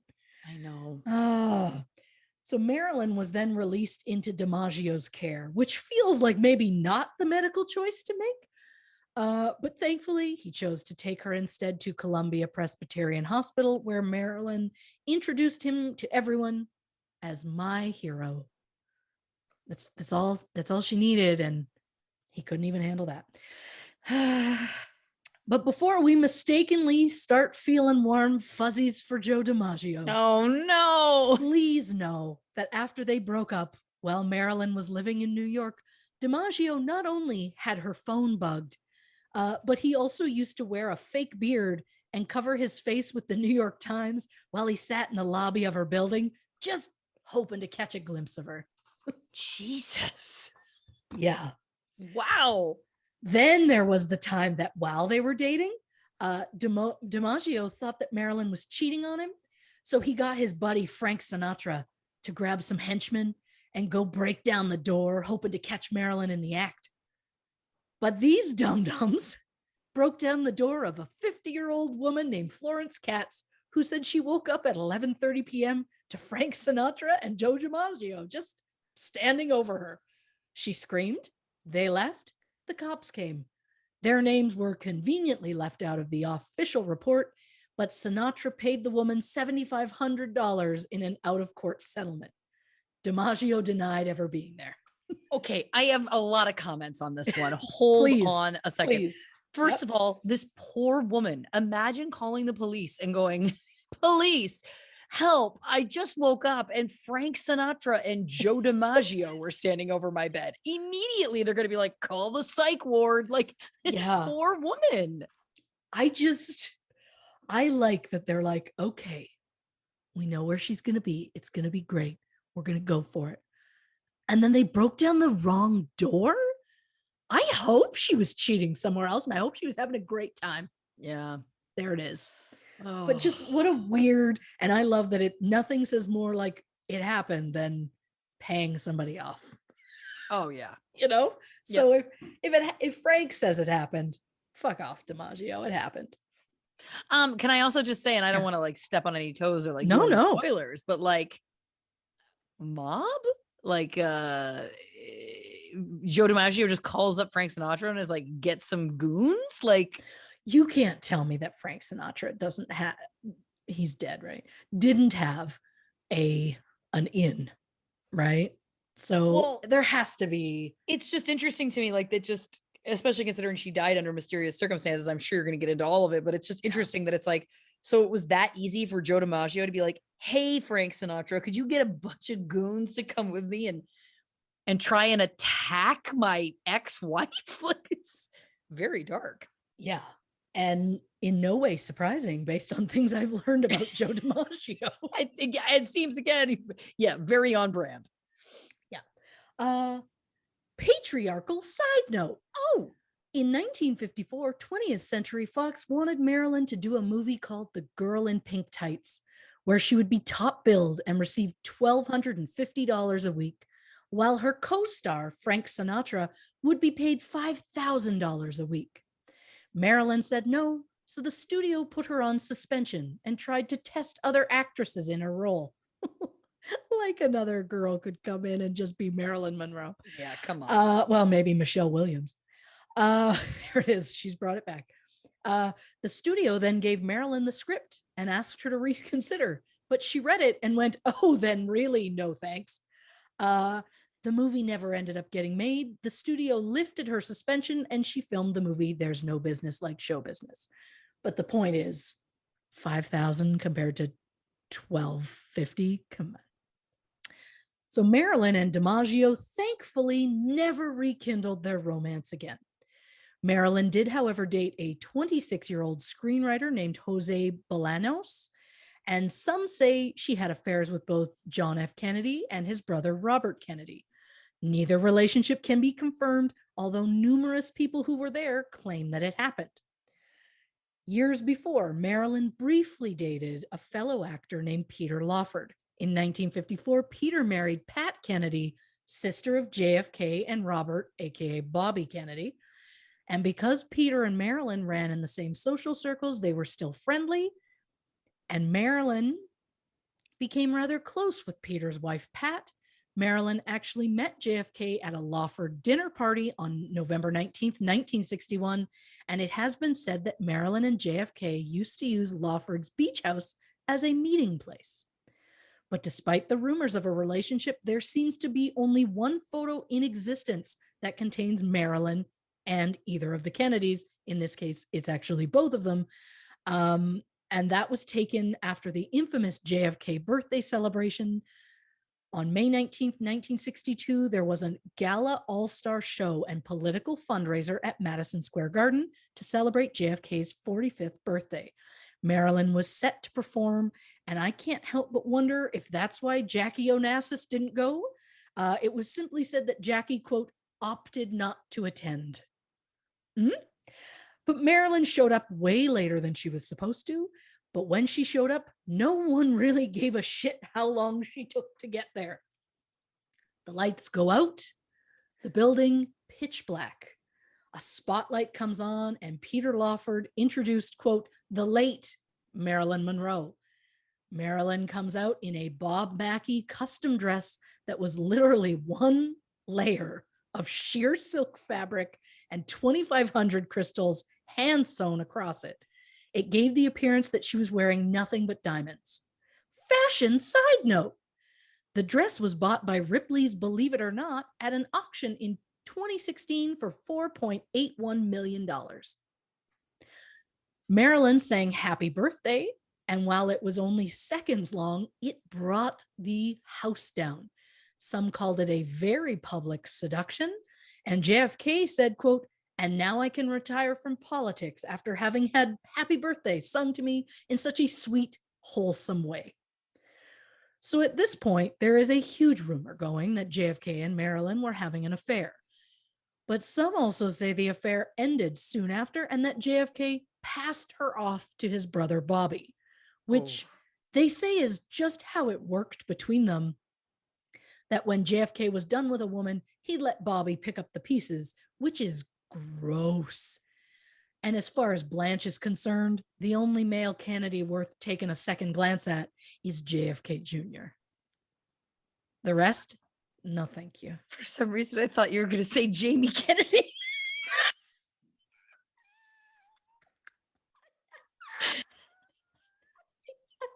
I have not even considered that.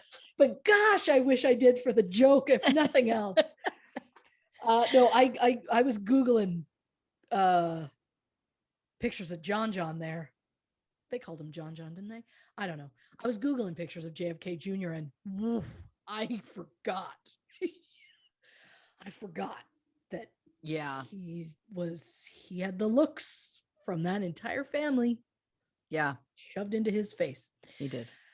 But it is no secret that Marilyn overused pills. She suffered from a lot of anxiety, and some psychiatrists diagnosed her as manic depressive. She was known for using amphetamines for energy during the day and barbiturates to help her sleep at night. So in the last 2 months of her life, there were at least 15 different prescriptions filled by Marilyn. Marilyn's personal physician, Hyman Engelberg, and her psychiatrist, Ralph Greenson, had spent weeks weaning Marilyn off of a drug called Nembutal, which they had previously prescribed to Marilyn for sleep. But now they were prescribing her the milder drug called Chloral Hydrate. However, on August 3rd, 1962, the day before she died, Marilyn filled 2 prescriptions at the pharmacy on Wilshire Boulevard in Beverly Hills. One was for Phenergan, which is an antihistamine, and the other was for Nembutal. Now, there have been a lot of conflicting stories based on the times of what happened, but August 4th, Marilyn called Dr. Greenson around 4 p.m., asking for him to come to the house to see her for a session. Marilyn was particularly close with Dr. Greenson, not in a sexual way, but definitely in a he shouldn't have been treating her any longer kind of a way. Marilyn spent her whole life looking for someone to fill the role of father figure, and by all accounts, it seems she chose Dr. Greenson. So Dr. Greenson ended up feeling so bad for Marilyn about her longing to be part of a family, he would invite her to his home to spend time with him and his family. That's no. Now, I'm not a psychiatrist, But that feels like, I don't know, crossing a boundary? Yes. But Marilyn got to the point where she genuinely loved his family and wanted Greenson and his wife to adopt her, which Oh. destroys my heart. Um, and to think she spent her whole life searching for people who would love her and look out for her. And in the end, there was not really anyone who did. Dr. Greenson goes to the house for this session with Marilyn. Greenson later said, quote, "She seemed somewhat depressed, but I had seen her many, many times in much worse condition." When Greenson left Marilyn's house around 7:15 p.m., he asked Marilyn's housekeeper, Eunice Murray, to keep an eye on her. Marilyn then received a call from Joe Dimaggio Jr., as she still kept in touch with her almost stepson. She then called Greenson again, who was dressing for a dinner engagement at the time. During the call, Marilyn asked Greenson if he had taken her Nembutal, which surprised him as he thought she wasn't taking it anymore. Marilyn just brushed it off and hung up. Marilyn then walked through her house looking for her Nembutal and found it on the nightstand in the guest room where her publicist, Pat Newcomb, had stayed the night before. Now, Marilyn and Pat were close friends, but this weekend they had a bit of a falling out. Rumor has it that Marilyn had recently been dumped by Bobby Kennedy and that Pat was now having an affair with Bobby Kennedy. It is said that Marilyn was in a jealous rage over it, as Pat was attractive, intelligent, and 4 years younger than Marilyn. Friends said, quote, "Pat was deeply in love with Bobby. It took her many years to get over it." So were Pat and Bobby a couple? We don't know for sure, just like we don't know if Marilyn and Bobby were ever officially an item. The housekeeper said that Marilyn went to her room around 8 p.m. and said, quote, "I think I'll turn in now, Mrs. Murray," and closed the door. It was the last time that Marilyn was seen alive. Mrs. Murray herself turned in around 8:30. That night, Marilyn was meant to attend Peter Lawford's dinner party, but she had since called to cancel. Shortly after Marilyn entered her room at 8 p.m., Lawford called trying to persuade her to come to the party. Lawford said it was very clear to him that she was drugged. He then claims that she faded out and said, quote, "I just want you to know that everything you've done for me is beautiful. I can't thank you and Pat enough. Say goodbye to Pat and Bobby. Say goodbye to the president, and say goodbye to yourself because you're a nice guy." Then it goes silent. And so Lawford hangs up and immediately is trying to call her back repeatedly. Then at 8:15, he calls Milt Ebbins, who is a talent agent and insider with the Kennedy administration. Lawford begs Ebbins to try and reach Marilyn, but when he calls the operator, he's told the phone is off the hook. Lawford claims he said they should get in a car right now, go to her house, check on her. But Ebbins suggested against that, saying, well, if something happened, it wouldn't look good for the brother-in-law of the president to be found at the scene. Lawford claims he spent the night calling Ebbins and begging him to just go to the house. Two things. One, why did Ebbins assume that something dark might have happened? And two, if Lawford was so concerned, why didn't he just leave the dinner party the moment he sensed trouble and go to her house himself instead of calling someone and being like, you should go to her house? Maybe I'll go to her house. And then it was, no, you shouldn't go. But in that moment, I would have been like, fuck it, I'm just going myself. So I just feel like this public display of, I was very concerned, was like, where are you, Peter? Yeah. So Ebbins decides that before they do anything, they should call a lawyer. What? So at 8:45 p.m., Mickey Rudin was called. Rudin was a well-known celebrity lawyer, and his famous clients include Marilyn, Frank Sinatra, Elizabeth Taylor, among others. So Rudin calls Marilyn's housekeeper to ask if everything's okay. She says, quote, as far as I know, everything is fine. But since Mrs. Murray knew that Marilyn was in a bad mood over the potential Pat and Bobby affair, she didn't want to disturb Marilyn, didn't bother checking. Years later, Mrs. Murray would claim that if there had been more urgency in Rudin's voice, she would have at least banged on Marilyn's door. Based on the coroner's report, there was a high concentration of barbiturates in her liver, which means that the drugs had time to be absorbed, so Marilyn would have died slowly. At 10 p.m., Marilyn called Ralph Roberts, but the call was picked up by his answering service. The next day, he was informed he received a call from a woman with a slurred voice. They did not know who it was. At 4 a.m. Eastern Time, or 1 a.m. in Los Angeles, Lawford called the White House. Now, riddle me this, dear listeners. If there was no relationship between Marilyn and JFK or Marilyn and Bobby Kennedy, why would someone notify the White House if there were concerns over Marilyn Monroe's well-being? Yeah. Now, over the years, Mrs. Murray has changed her story about what has happened and at what times, but she claimed she went to bed around 8:30 and that sometime after midnight, she woke up with a sense that something was wrong.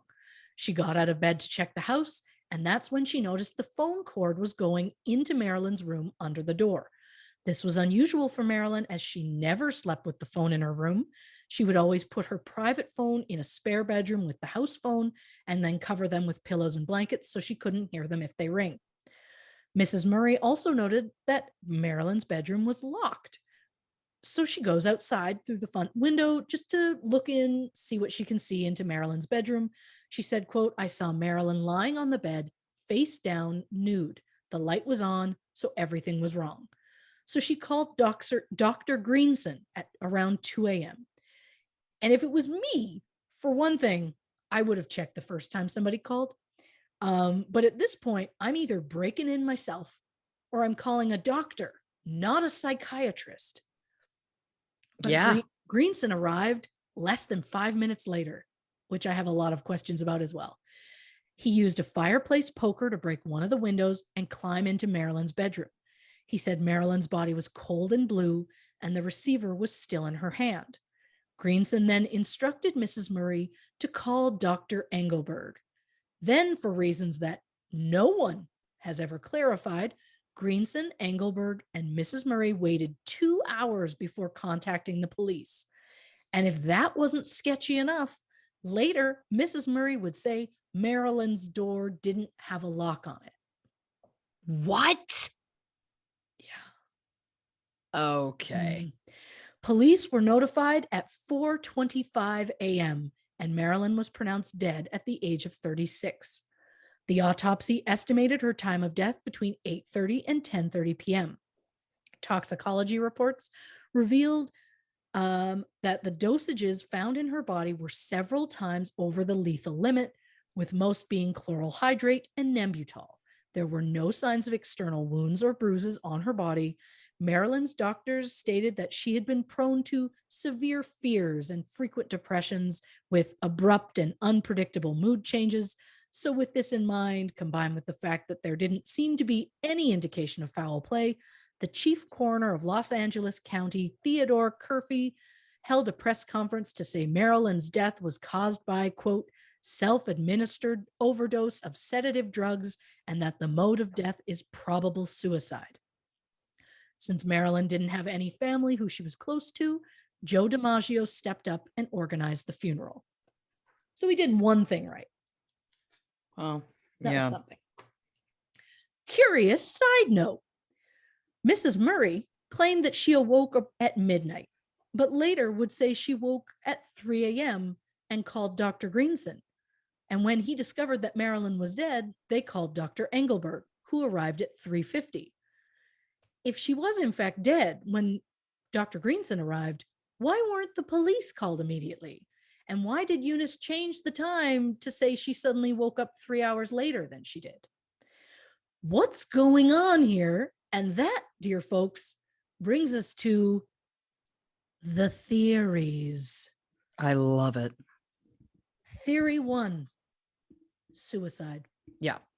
Marilyn had been fired from a movie in April 1962 after the studio felt she had too many unjustified absences. But again, this woman was suffering from depression and possibly other untreated mental illnesses, not to mention she suffered from endometriosis. Thank you. And gallbladder disease. Oh. So maybe those absences weren't so unjustified. Yeah. But yes, she was let go. But on August 1st, 1962, Marilyn signed a contract with 20th Century Fox to do 2 movies for $1 million. Not to mention, she was rehired for the same movie that had let her go back in April. So she had work on the horizon. But is it possible that she was beside herself over this possible breakup with Bobby Kennedy? Maybe. But if her intention was to die, it seems odd there was no suicide note. I know there isn't always one, but the pill bottles were all neatly on the nightstand and all of their lids were perfectly on them as they should be, which just feels too neat and orderly to be the scene of someone who took an abundance of pills on purpose. Not to mention the fact that there were no glasses or water anywhere, so she would have swallowed all of those pills without a liquid of any kind. Oh, Again, I guess it's possible, but I know I could never know exactly what was going on in her mental and emotional state at the moment, but I could see it being more of an accident as opposed to an actual suicide. Head coroner Thomas Noguchi, who you may recall from the Natalie Wood episode, oh my word. said that the scene was not a typical suicide scene and that he collected and sent organ samples for analysis, but the specimens were destroyed before the tests were done. They took medical photos during the autopsy. They went missing. Noguchi said, quote, "It's like a jigsaw puzzle and there are 100 pieces. I believe perhaps a dozen pieces are missing." Why would they all go missing if it was a simple suicide? Well, Yeah. that'll bring us to theory number 2, the Kennedys. Ooh. So it's no surprise people would think the Kennedys are involved. They were an incredibly powerful family, and if Marilyn had been with both JFK and Bobby, or even just one of them, she could cause a lot of problems for them if she goes public. It's believed that Bobby ended things with Marilyn and that in turn she threatened to hold a press conference about what she knew. And I'm not just talking about possible relationships here. It has been suggested that the Kennedys were both very open with Marilyn about certain government secrets, including, dare I say, what I never thought I would say in this episode, Roswell UFOs. Stop. There was even a classified document that was released the day before Marilyn died that suggested that JFK had shared certain UFO related secrets with Marilyn. It's been said that Marilyn kept a little red book full of any secrets that she was told or overheard while she spent time with the Kennedys. So it's believed that Marilyn was killed by someone for the Kennedys because let's face it, JFK and Bobby were high enough in that family, they weren't going to get their hands dirty. Yeah. The specific theory that I saw come up time and time again is that the Kennedys ordered someone to give Marilyn a hot shot, or basically an injection of a lethal amount of, in this case, Nembutal. Well, there were no needle marks found on her body anywhere. So this idea starts to seem less likely, and the fact that there were more drugs in her liver than in her blood means that it was a longer, more drawn out death, not the instant death that a hot shot would cause. But could they have waited in her room for hours and just kept feeding her pills? I'm not saying no. Or could they have, I don't know, paid off someone who had access to do that? Like, say, I don't know, a housekeeper? Oh, maybe. Right? I was thinking also, if we're on the train of thought of could they have had somebody else do it? Well, that brings me right to theory number 3, the mob. I knew it. It's believed that she was possibly taken out by the mob. Some have suggested the mob did this as a favor for the Kennedys, but some have suggested the mob did it to punish the Kennedys and that Marilyn was just the beginning. For one thing, there is absolutely a connection between the Kennedys and the mob. It is said the mob helped JFK win the election, especially in Illinois. But then JFK went and gave Bobby, who was the attorney general at the time, the go ahead to go after the mob. And that surely would piss them all off. So the theory is the mob wanted payback for the legal trouble the Kennedys were recently causing them. And it is said that Marilyn's death was just the first, as JFK was assassinated in 1963 and then Bobby assassinated in 1968.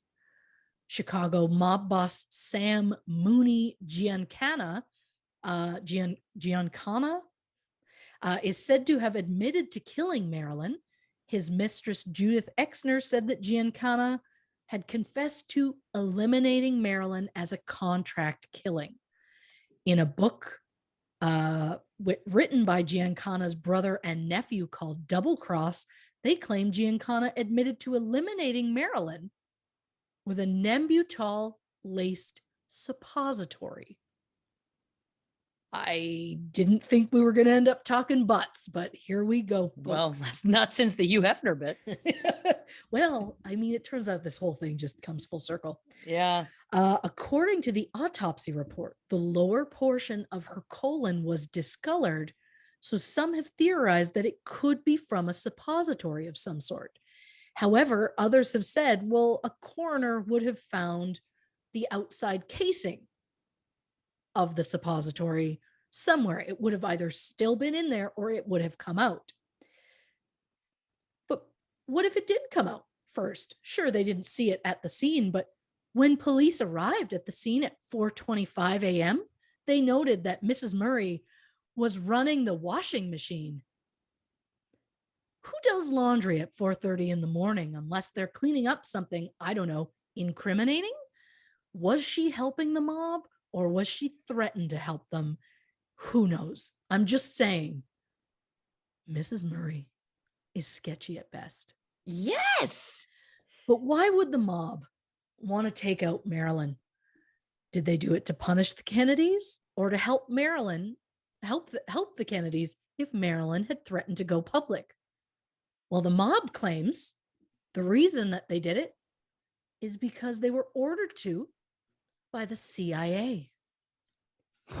What? Which brings us to theory 4, the CIA.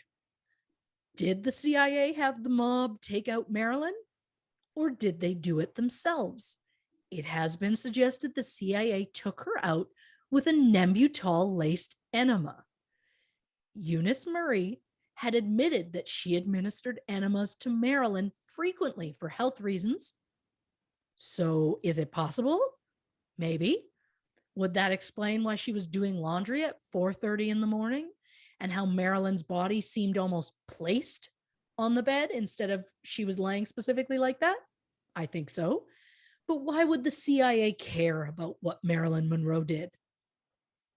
Well, theory goes that if Marilyn was found dead under mysterious circumstances, Bobby Kennedy would get questioned, and as he was the attorney general at the time, he would probably have to resign over it, and it would destroy his career.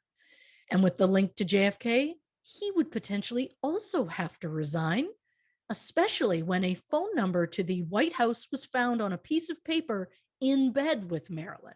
Whoa. And I will point out that there is a heavy debate about whether or not Bobby was even in Los Angeles at the time of Marilyn's death. According to the Kennedys, Bobby was on a ranch with his family south of San Francisco. But 18 different witnesses, including a neighbor of Marilyn's and a neighbor of Peter Lawford's, claim that they saw Bobby Kennedy either in Los Angeles or specifically at Marilyn's house on the day she died. It took the doctors and Mrs. Murray hours to call the police. Was that to give Bobby a chance to get out of town? Well, a decorated police officer from the Beverly Hills Police Department thinks so. Around 12:10 a.m. on the night of Marilyn's death, Officer Lynn Franklin pulled over a Lincoln Continental doing 70 miles per hour in a 25-mile zone. That's 112 kilometers per hour in a 40 zone for our metric listeners. Thank you. So Officer Franklin pulls the car over, and in the back seat, Bobby Kennedy. Passenger seat in the front has an unknown male. The driver, Bobby's brother-in-law, Peter Lawford. Mm-hmm. Lawford claimed he was trying to get Bobby to the Hilton Hotel to pick up his luggage as he was leaving town. But then the officer pointed out, that's weird because the turnoff for the Hilton Hotel was about 2 miles back. So was Bobby in LA or wasn't he? The chief of the LAPD said that records show that Bobby was in LA that day. So my question is, why are you lying about it, Bobby? Yeah. And then don't worry, we'll get to, I mean, I'm probably going to rant about the Kennedys later anyway. I can't But wait. we're going to go to theory 5 that I've just titled Overprescribed. Mm. Between June 7th and August 3rd, Marilyn had at least 15 prescriptions filled, mostly for antidepressants, barbiturates for sleep, and Librium for anxiety. The thing that bothers me is that a lot of the drugs she was prescribed seemed to be for the side effects that were caused by the other drugs she was prescribed. On July 1st, she was prescribed Dexedrine for energy. It's a drug usually prescribed to help with ADHD, but it causes trouble sleeping and nervousness. And wouldn't you know it, just 9 days later, her doctor prescribes 3 different drugs to help her sleep and a drug to help with her anxiety. And it should be noted that both of the drugs that she was prescribed come with warnings that state contact a doctor right away if you have a persistent sore throat. Well, on July 17th, just 1 week after getting this prescription, she gets another prescription for her sore throat. Mm. And that's just wild to me that it's one of the main symptoms that screams like, holy shit, go see a doctor immediately. And the doctor's like, just take some more pills. So July 25th, she's prescribed chloral hydrate, which is her doctor used to try and wean her off of her preferred sleeping pill, Nembutal. But chloral hydrate is known to cause diarrhea. Again, we're back to butts. And it is said it should not be combined with an antihistamine. Well, Dr. Engelberg prescribed her more pills for the diarrhea on July 27th, a refill of the chloral hydrate just 8 days later, and then an antihistamine to help her sleep. And I know that I just said a lot of medical names, and it doesn't make a lot of sense. I'm in a frantic headspace. I love it. My point being, every medication that she was prescribed had side effects, and the doctor prescribed her a new medication to take care of those side effects. And while I'm not a doctor, this just feels like this poor woman was just plied with pills over and over again. Yeah. Not to mention the amount of medications she was prescribed that said, do not take if you have a personal or family history of mental or mood disorders, which was very clearly on her maternal side when her mother and her grandmother and her mother's grandfather, like, come on, like she should not have been taking the majority of what she was taking. No. And yes, it's possible that back then these side effects and warnings weren't really known because it was, after all, nearly 60 years ago. It just all feels way too much to be giving someone, especially when the majority were from a single doctor. That one Nembutal at the end was, I believe, was a different doctor, but everything else, it was all this same schmo who should not have been giving her pills. No. I'm frantically taking notes because I'm just developing my own theories. So just know that. I like it. Here's the thing. Do you want to go with your theory first, or do you want to hear mine first? Because mine will have new information in it. Yeah, I'm probably going to want to hear yours first, but I also have to pee. So let's take a really quick break. We'll be right back with more about Marilyn Monroe. We're going to get into Christy's theory right now. Theories. I don't know. One, more than one, an amalgamation. Well, I mean, I've written something that I already don't know what I've written. And then I might just go off the top of my head on something. Who knows? If I don't bitch enough about the Kennedys in this, probably going to find a reason to do so otherwise. So my gut overall is leaning towards possible unintentional overdose.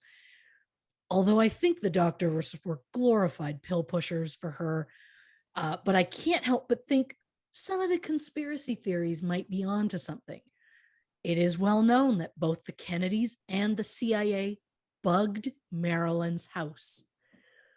Numerous people had the ability to hear what was going on in her house that night, but somehow the tapes recorded the night she died were seized and then destroyed.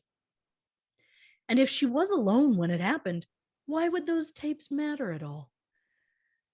And when police went to get the phone records from the phone company, they found that the records had already been taken by the Secret Service. Stop.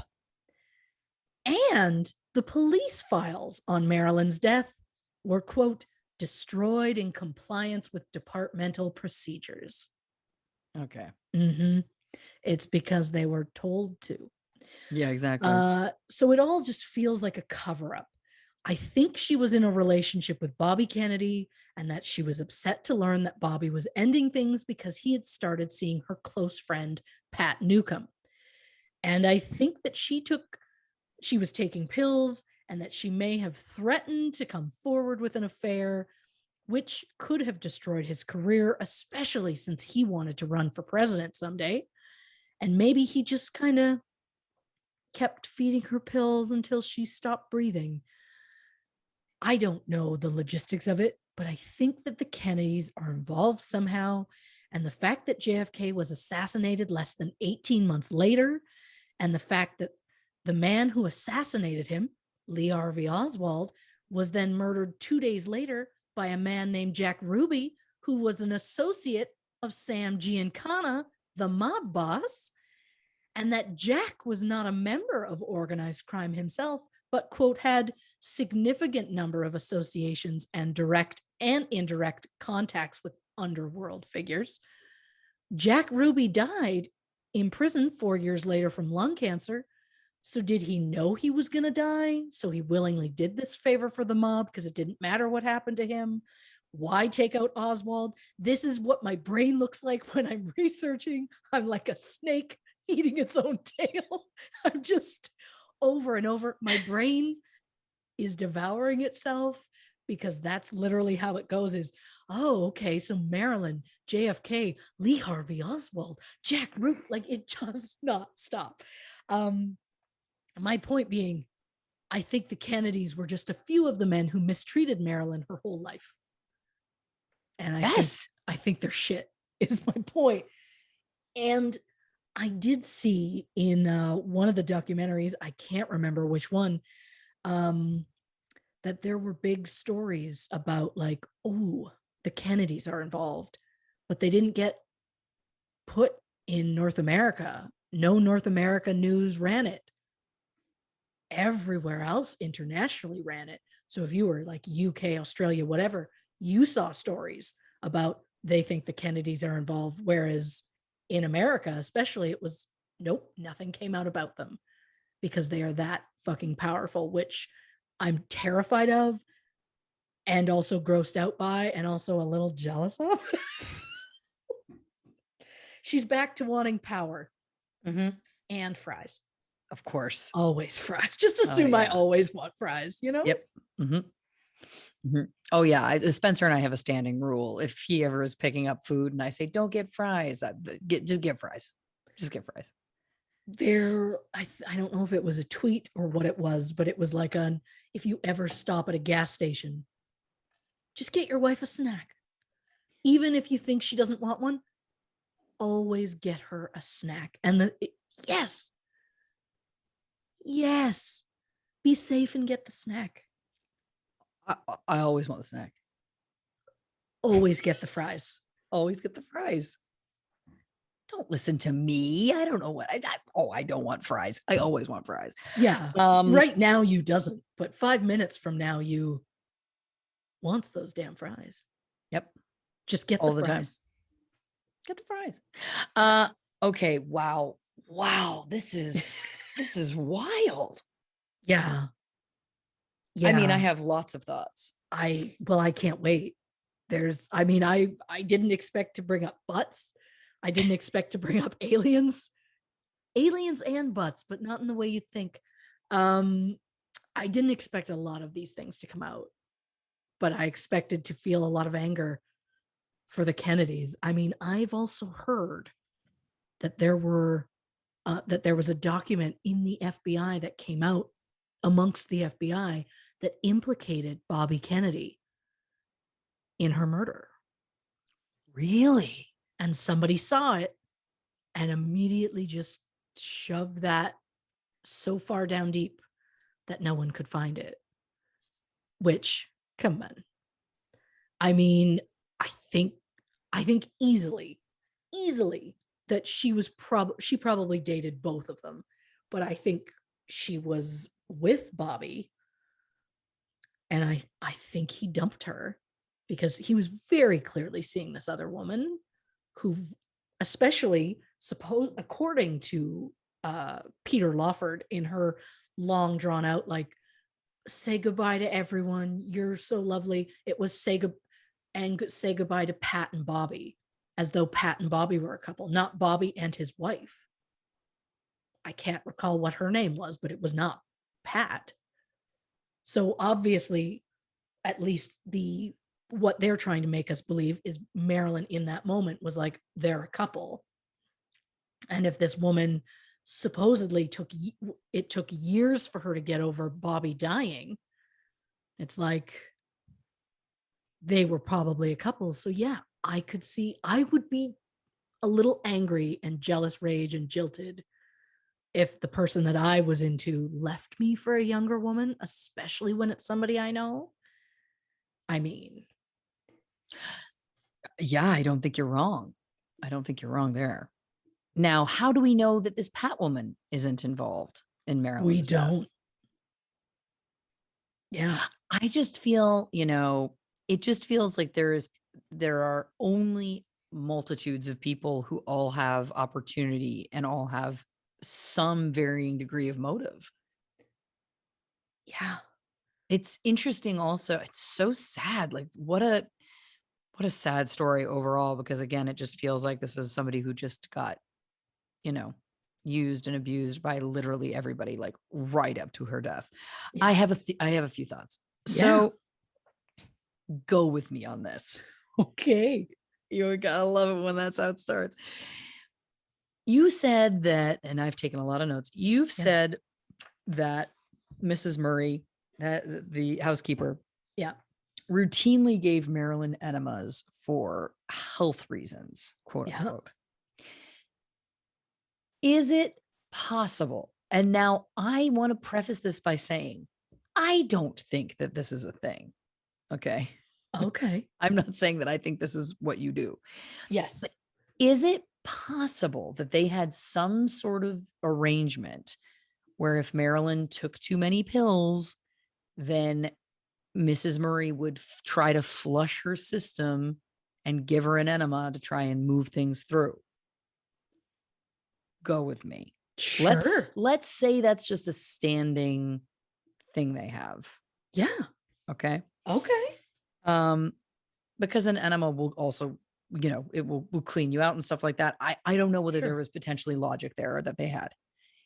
How did the bugs get in her house that the CIA or whoever put there?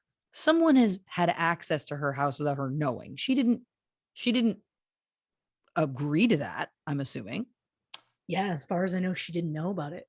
So if she was close enough with the Kennedys that they were telling her government secrets about aliens, all of these things. Yeah. Isn't it also feasible that the Kennedys would know things about her? Like, oh, sometimes I take too many pills, so my housekeeper gives me an enema. So that down the road, 100%. when there was trying to be, some sort of way to get rid of her, Mm-hmm. same people that snuck into that house to fill it full of recording listening devices, couldn't they have also switched out an enema to put it full of whatever the drug is? Yeah. 100%. That's my first theory. Yeah. I mean, again, who knows? Is it possible that there was something going to come out about Bobby Kennedy. If she had been with Bobby Kennedy and he's going on to Pat, is it possible that this was smaller scale, that she was going to tell Pat the truth about Bobby's bad behavior or something that had gone wrong between them? Or Sure. was she pregnant? Now we know that she has a history of pregnancies, and very sadly, she has a history of miscarriages, which with endometriosis is not uncommon. Is it possible? You know what I mean? That she was Yeah. pregnant with Bobby's baby, and then Bobby is like, peace out, I'm going to go get with Pat. He may not have even known she was pregnant. But is it possible that somehow he was trying to, or powers that be were trying to stop her from telling Pat about this, going public with this, et cetera, et cetera? I mean, it's more than possible, especially when a lot of the organ samples that they took magically were destroyed before they even got anywhere to be tested. And it's the fact that the phone records specifically got taken by the Secret Service. They didn't get taken by the FBI, the CIA, whatever. They got taken by the Secret Service. The Secret Service only works for the White House. Only. Mhm. So I mean, that says to me that she has to have called him that night, or called somebody at the White House that night. And the fact that she had the number for the White House phone in the bed with her when she was found would say to me Yeah. she made a call to that White House. Yeah. Who knows? But And that's the other thing. Did she have the paper and she was making the call? Or did she already know the number and somebody placed the paper there to make it look like, oh, look, she was calling the White House? I bet the White House knows something about this. Like, so was somebody setting up somebody at the White House? could it be that too? I mean, Absolutely. I have a lot. I have a lot of questions and a lot of answers I don't want about what the president is capable of and doing without my knowledge. Not that I need to get told, not that I need to be brought in on the email chains, but like, just like It'd be nice to know. I get that I'm even in a different country, so I shouldn't care, but just the idea of what the mob is capable of alone Oh, is terrifying to me. But also like intrigued. But the idea of what the president can do, it's just, there is a level of power there that is terrifying. I guess I just keep thinking of the president from National Treasure, where he had that book that Nicolas Cage was like, I'll look into the book. And I'm just like, tell me the book exists because I want to find it someday and I want to read it. I want to know, like, do presidents really pass down stuff to each other? I mean, I just have a lot. I have a lot of questions. I want to know, is there a book like that in real life? If we found it, would one of those pages have Marilyn's phone number? Would one of those pages be like Groucho Marx? Not so bad. Like, I don't know. we're gonna have to find out about that. Yeah, we really do. Peter Lawford. Yeah, Why do we trust him? we don't. Could she have been having an affair with him? Well, I was torn because seeing him comment his claim that it was, I called her, something wasn't right. I kept calling all night. I kept calling this guy to be like, go and see her, go and see her. So if that's truly what was happening, then it makes you think he was beyond concerned for her. So it makes you wonder, they dated when she was like an up and comer, like years before. Is it possible things just didn't work out, but they remained friendly? And it was like he always, held a candle for her. That's not the expression. I think it's held a torch, carried a torch. That's the expression. Carried the torch. Carried a torch. Yep. Yeah, did he always carry a torch for her? Was he still like, because I feel like once you go Marilyn, you don't go back, Well, that's you what we're know, hearing. like, Yeah. so I just feel Um, like, was he still in love with her? And then was this like a panic? But if it was, why didn't he just straight up go, forget what any of this looks like? I'm going to go and check on her. well, my question is this. Yeah. Who can corroborate his alibi? Well, I don't know. And see, that's the other thing.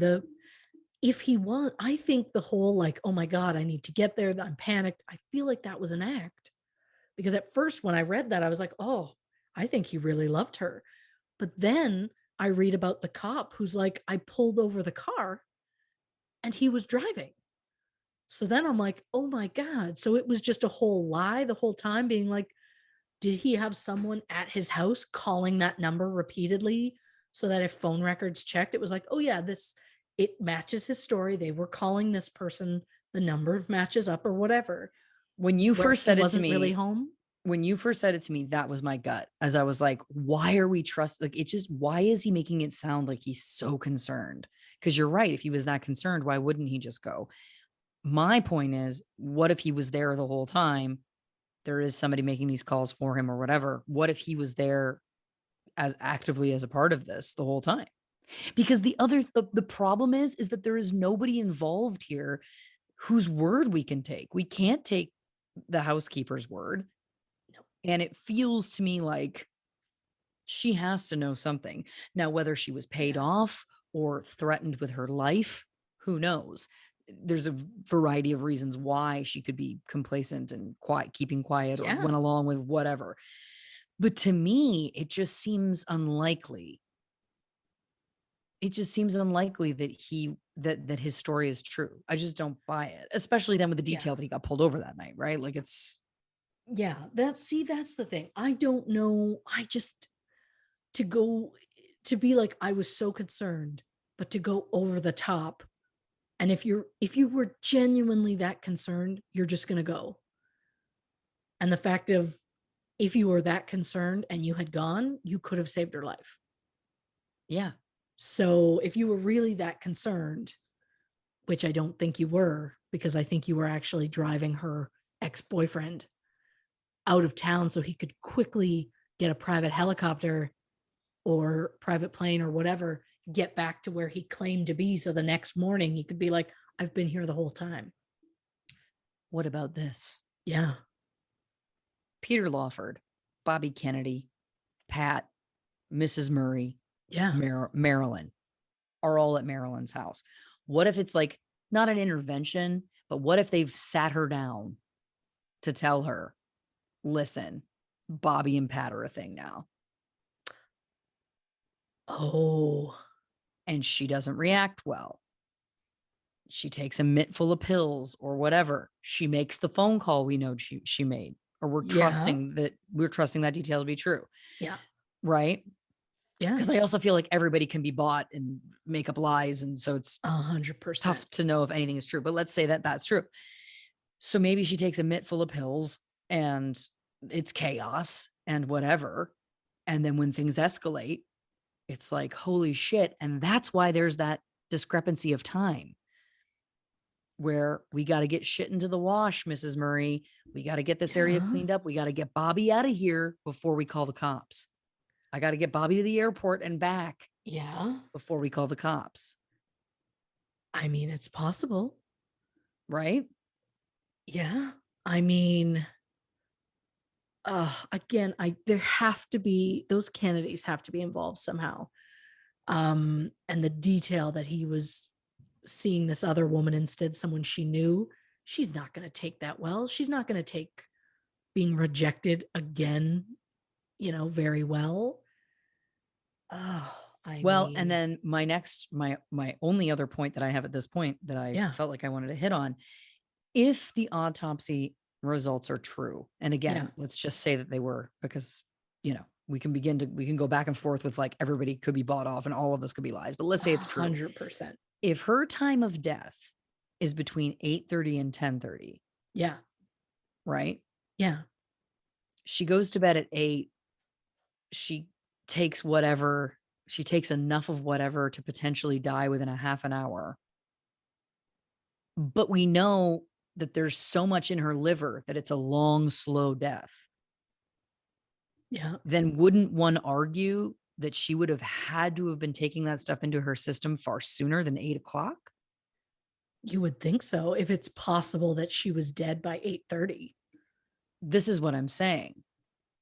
So what then was the psychiatrist involved somehow, because he was supposedly there until 7:15. Right. I had also heard, that I'm just thinking of now, that before police were called, they called the publicity department at one of the studios to figure out, like, how are we supposed to handle this? It's like, or just how is nobody's reaction to there is someone here not just an immediate get help? Yeah. I just don't get how that is. I don't get the whole, like, her door was locked, we couldn't get in, and then years later going, oh, her door didn't have a lock on it. Yeah. And I woke up at 12, and well, I woke up at 3. And then we're like, you know what? While I'm up, I guess I'll do the laundry. Yeah, My thing is, check what was in the laundry. What Yeah. was in it? Like, it's weird. And multiple cops were like, it stood out to us that she was doing laundry at that hour. And yeah, I'm sure someone's going to be like, I actually prefer to do my laundry at 4 a.m. And kudos to you. I'm not alive at 4 a.m. Oh, 4 yeah, a.m. no. I wait till the last possible second to get up to get my kids to school. And even that, just again, I could stay up till 4 a.m. sometimes, but never ask me to get up at 4 a.m. Like, I'm definitely a night over a day or a morning. But yeah, Yes. there's the housekeeper feels like she has to be involved somehow. Based on her access, she'd have access to the house. The laundry was a weird thing. She can't keep the story straight on the time.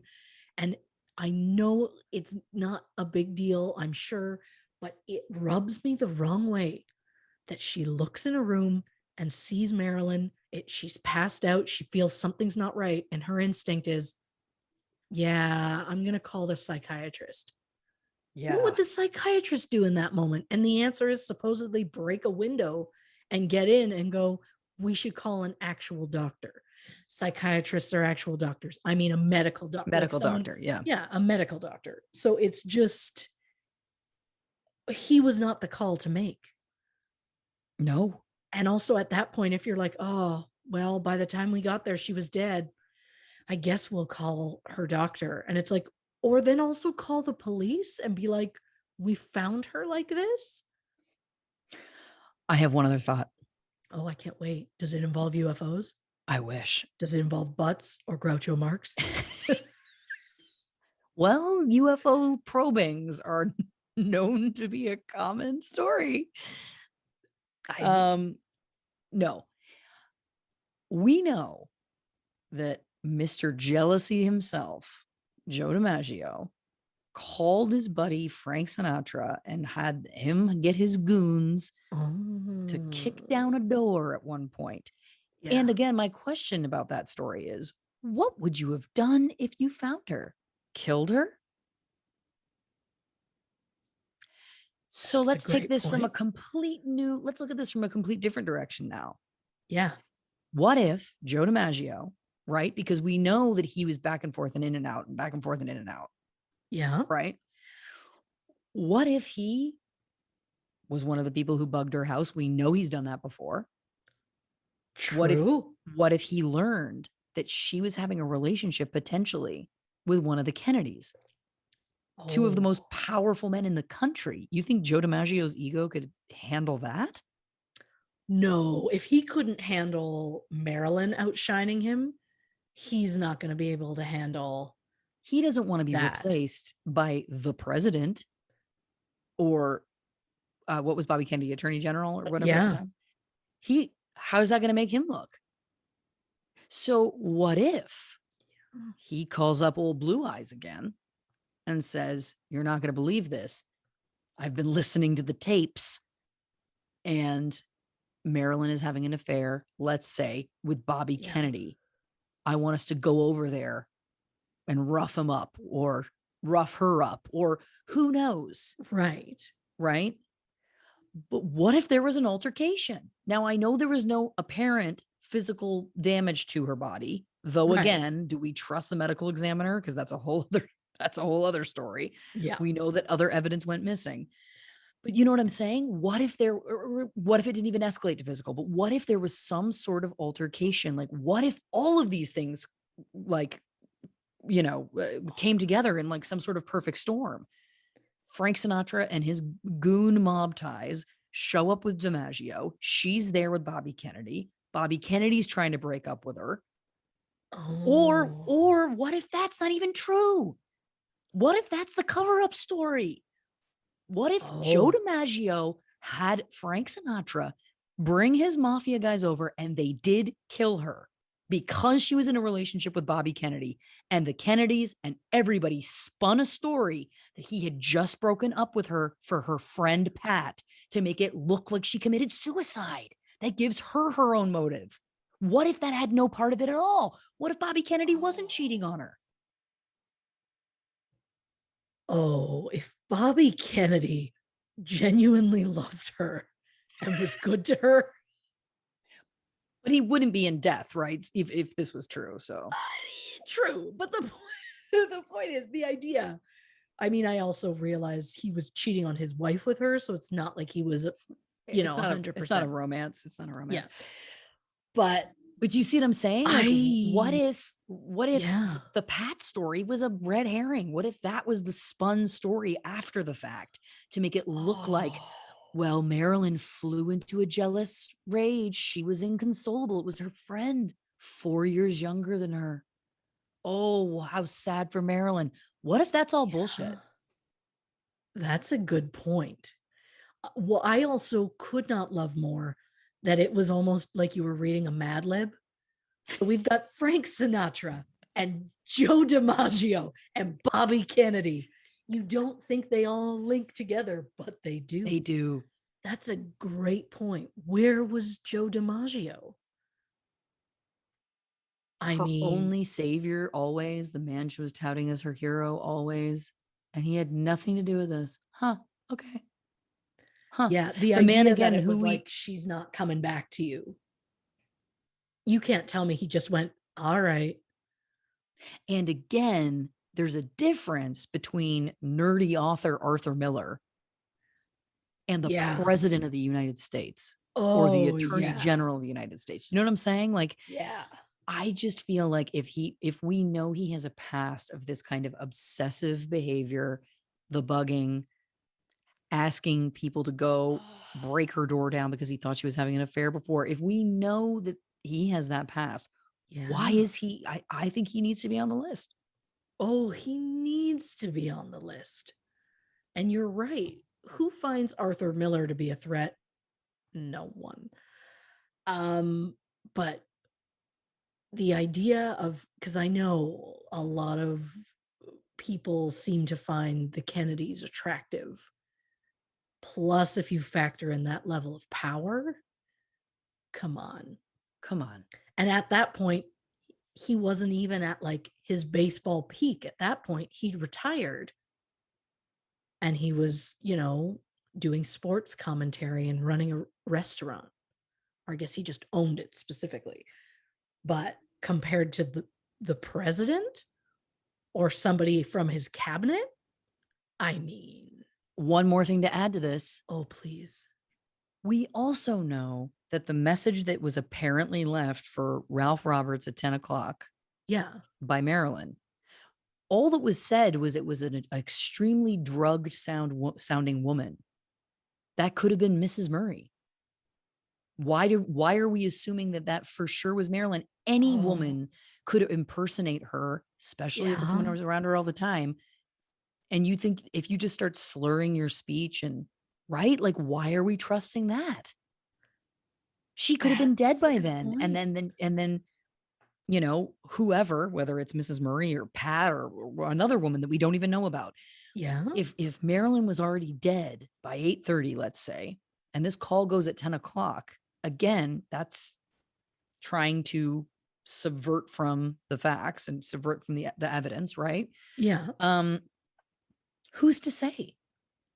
You don't think and this is no disrespect to Marilyn Monroe at all, I don't want to say, but she had a very specific sounding voice, right? And I don't Yes. know if that was her talking voice in real life as well, or if that was more of an affected character voice she kind of did Right. in general. But either way, doing an impression of somebody who's, "Yes, I just wanted to call and say," right? That's a good point. Yeah.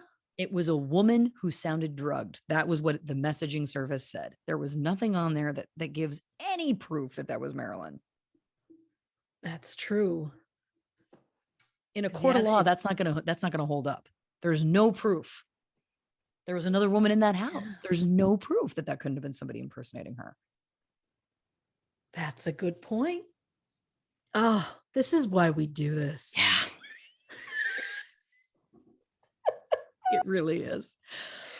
Oh, Oh. I am gonna quote it. I am jazzed.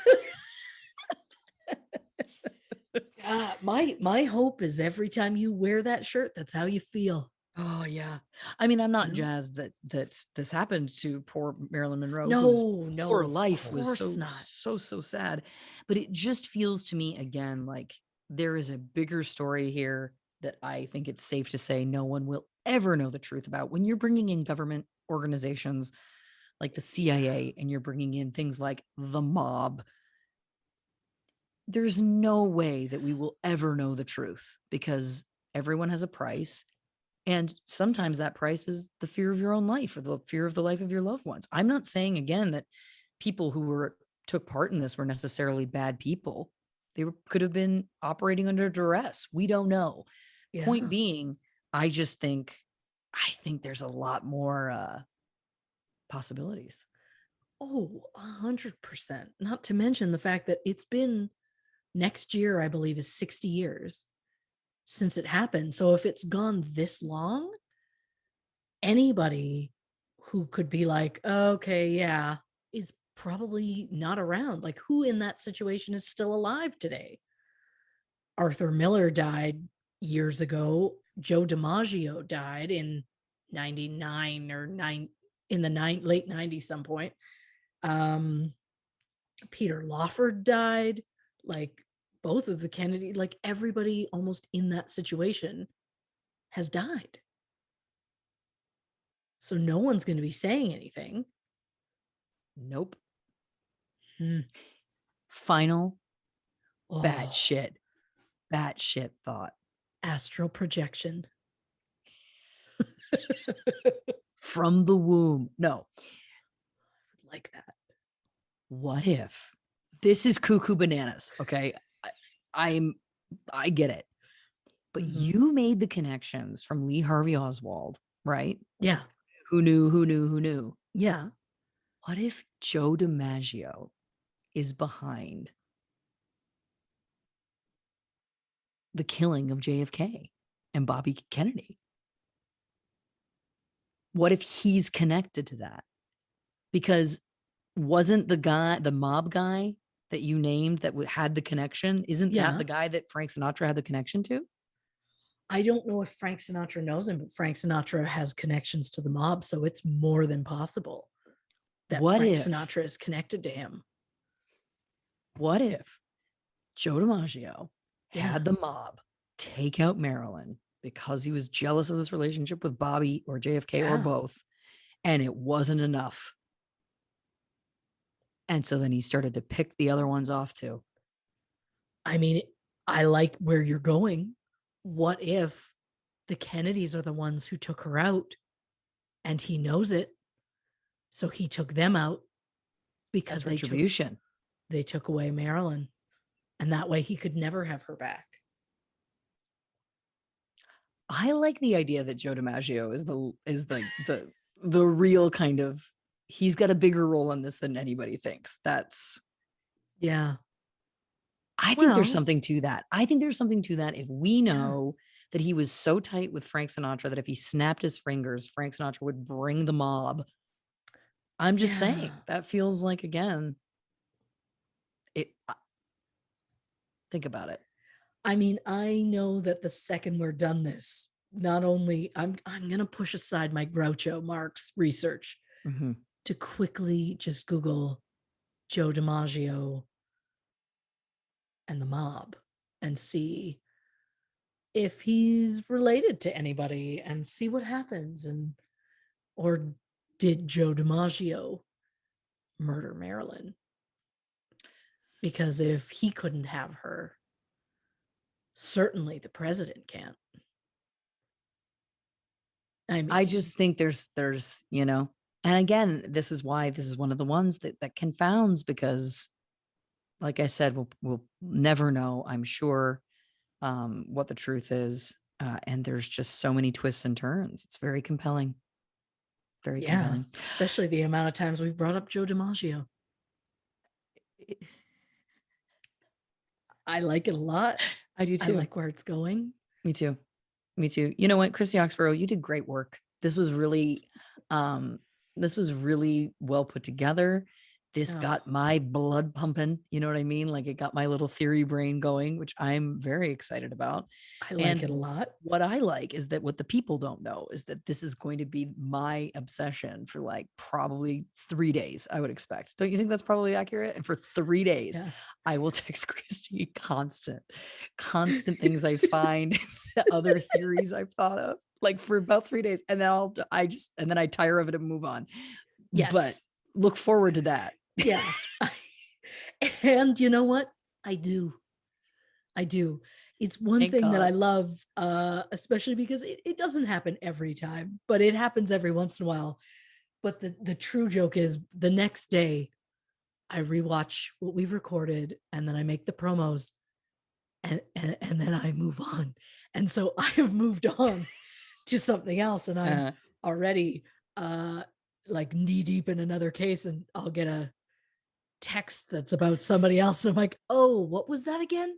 Because I'm elderly and can't really remember what happened just days ago, but don't think that I haven't off to the side already googled Joe DiMaggio kill Marilyn Monroe.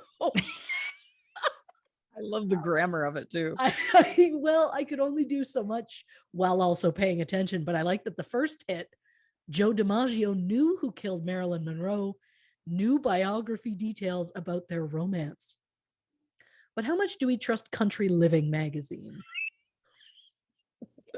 I don't know if they're doing the investigative journalism that we want necessarily, but never say never. Never say never. Yeah, I just again, there's going to be something in there and oh, there's got to be something. Well, listen, I can't wait to discuss this further. Yeah. Thank you so much for your work. This was just fabulous. You are far too kind. Nope. What fun to go back to old Hollywood Yeah.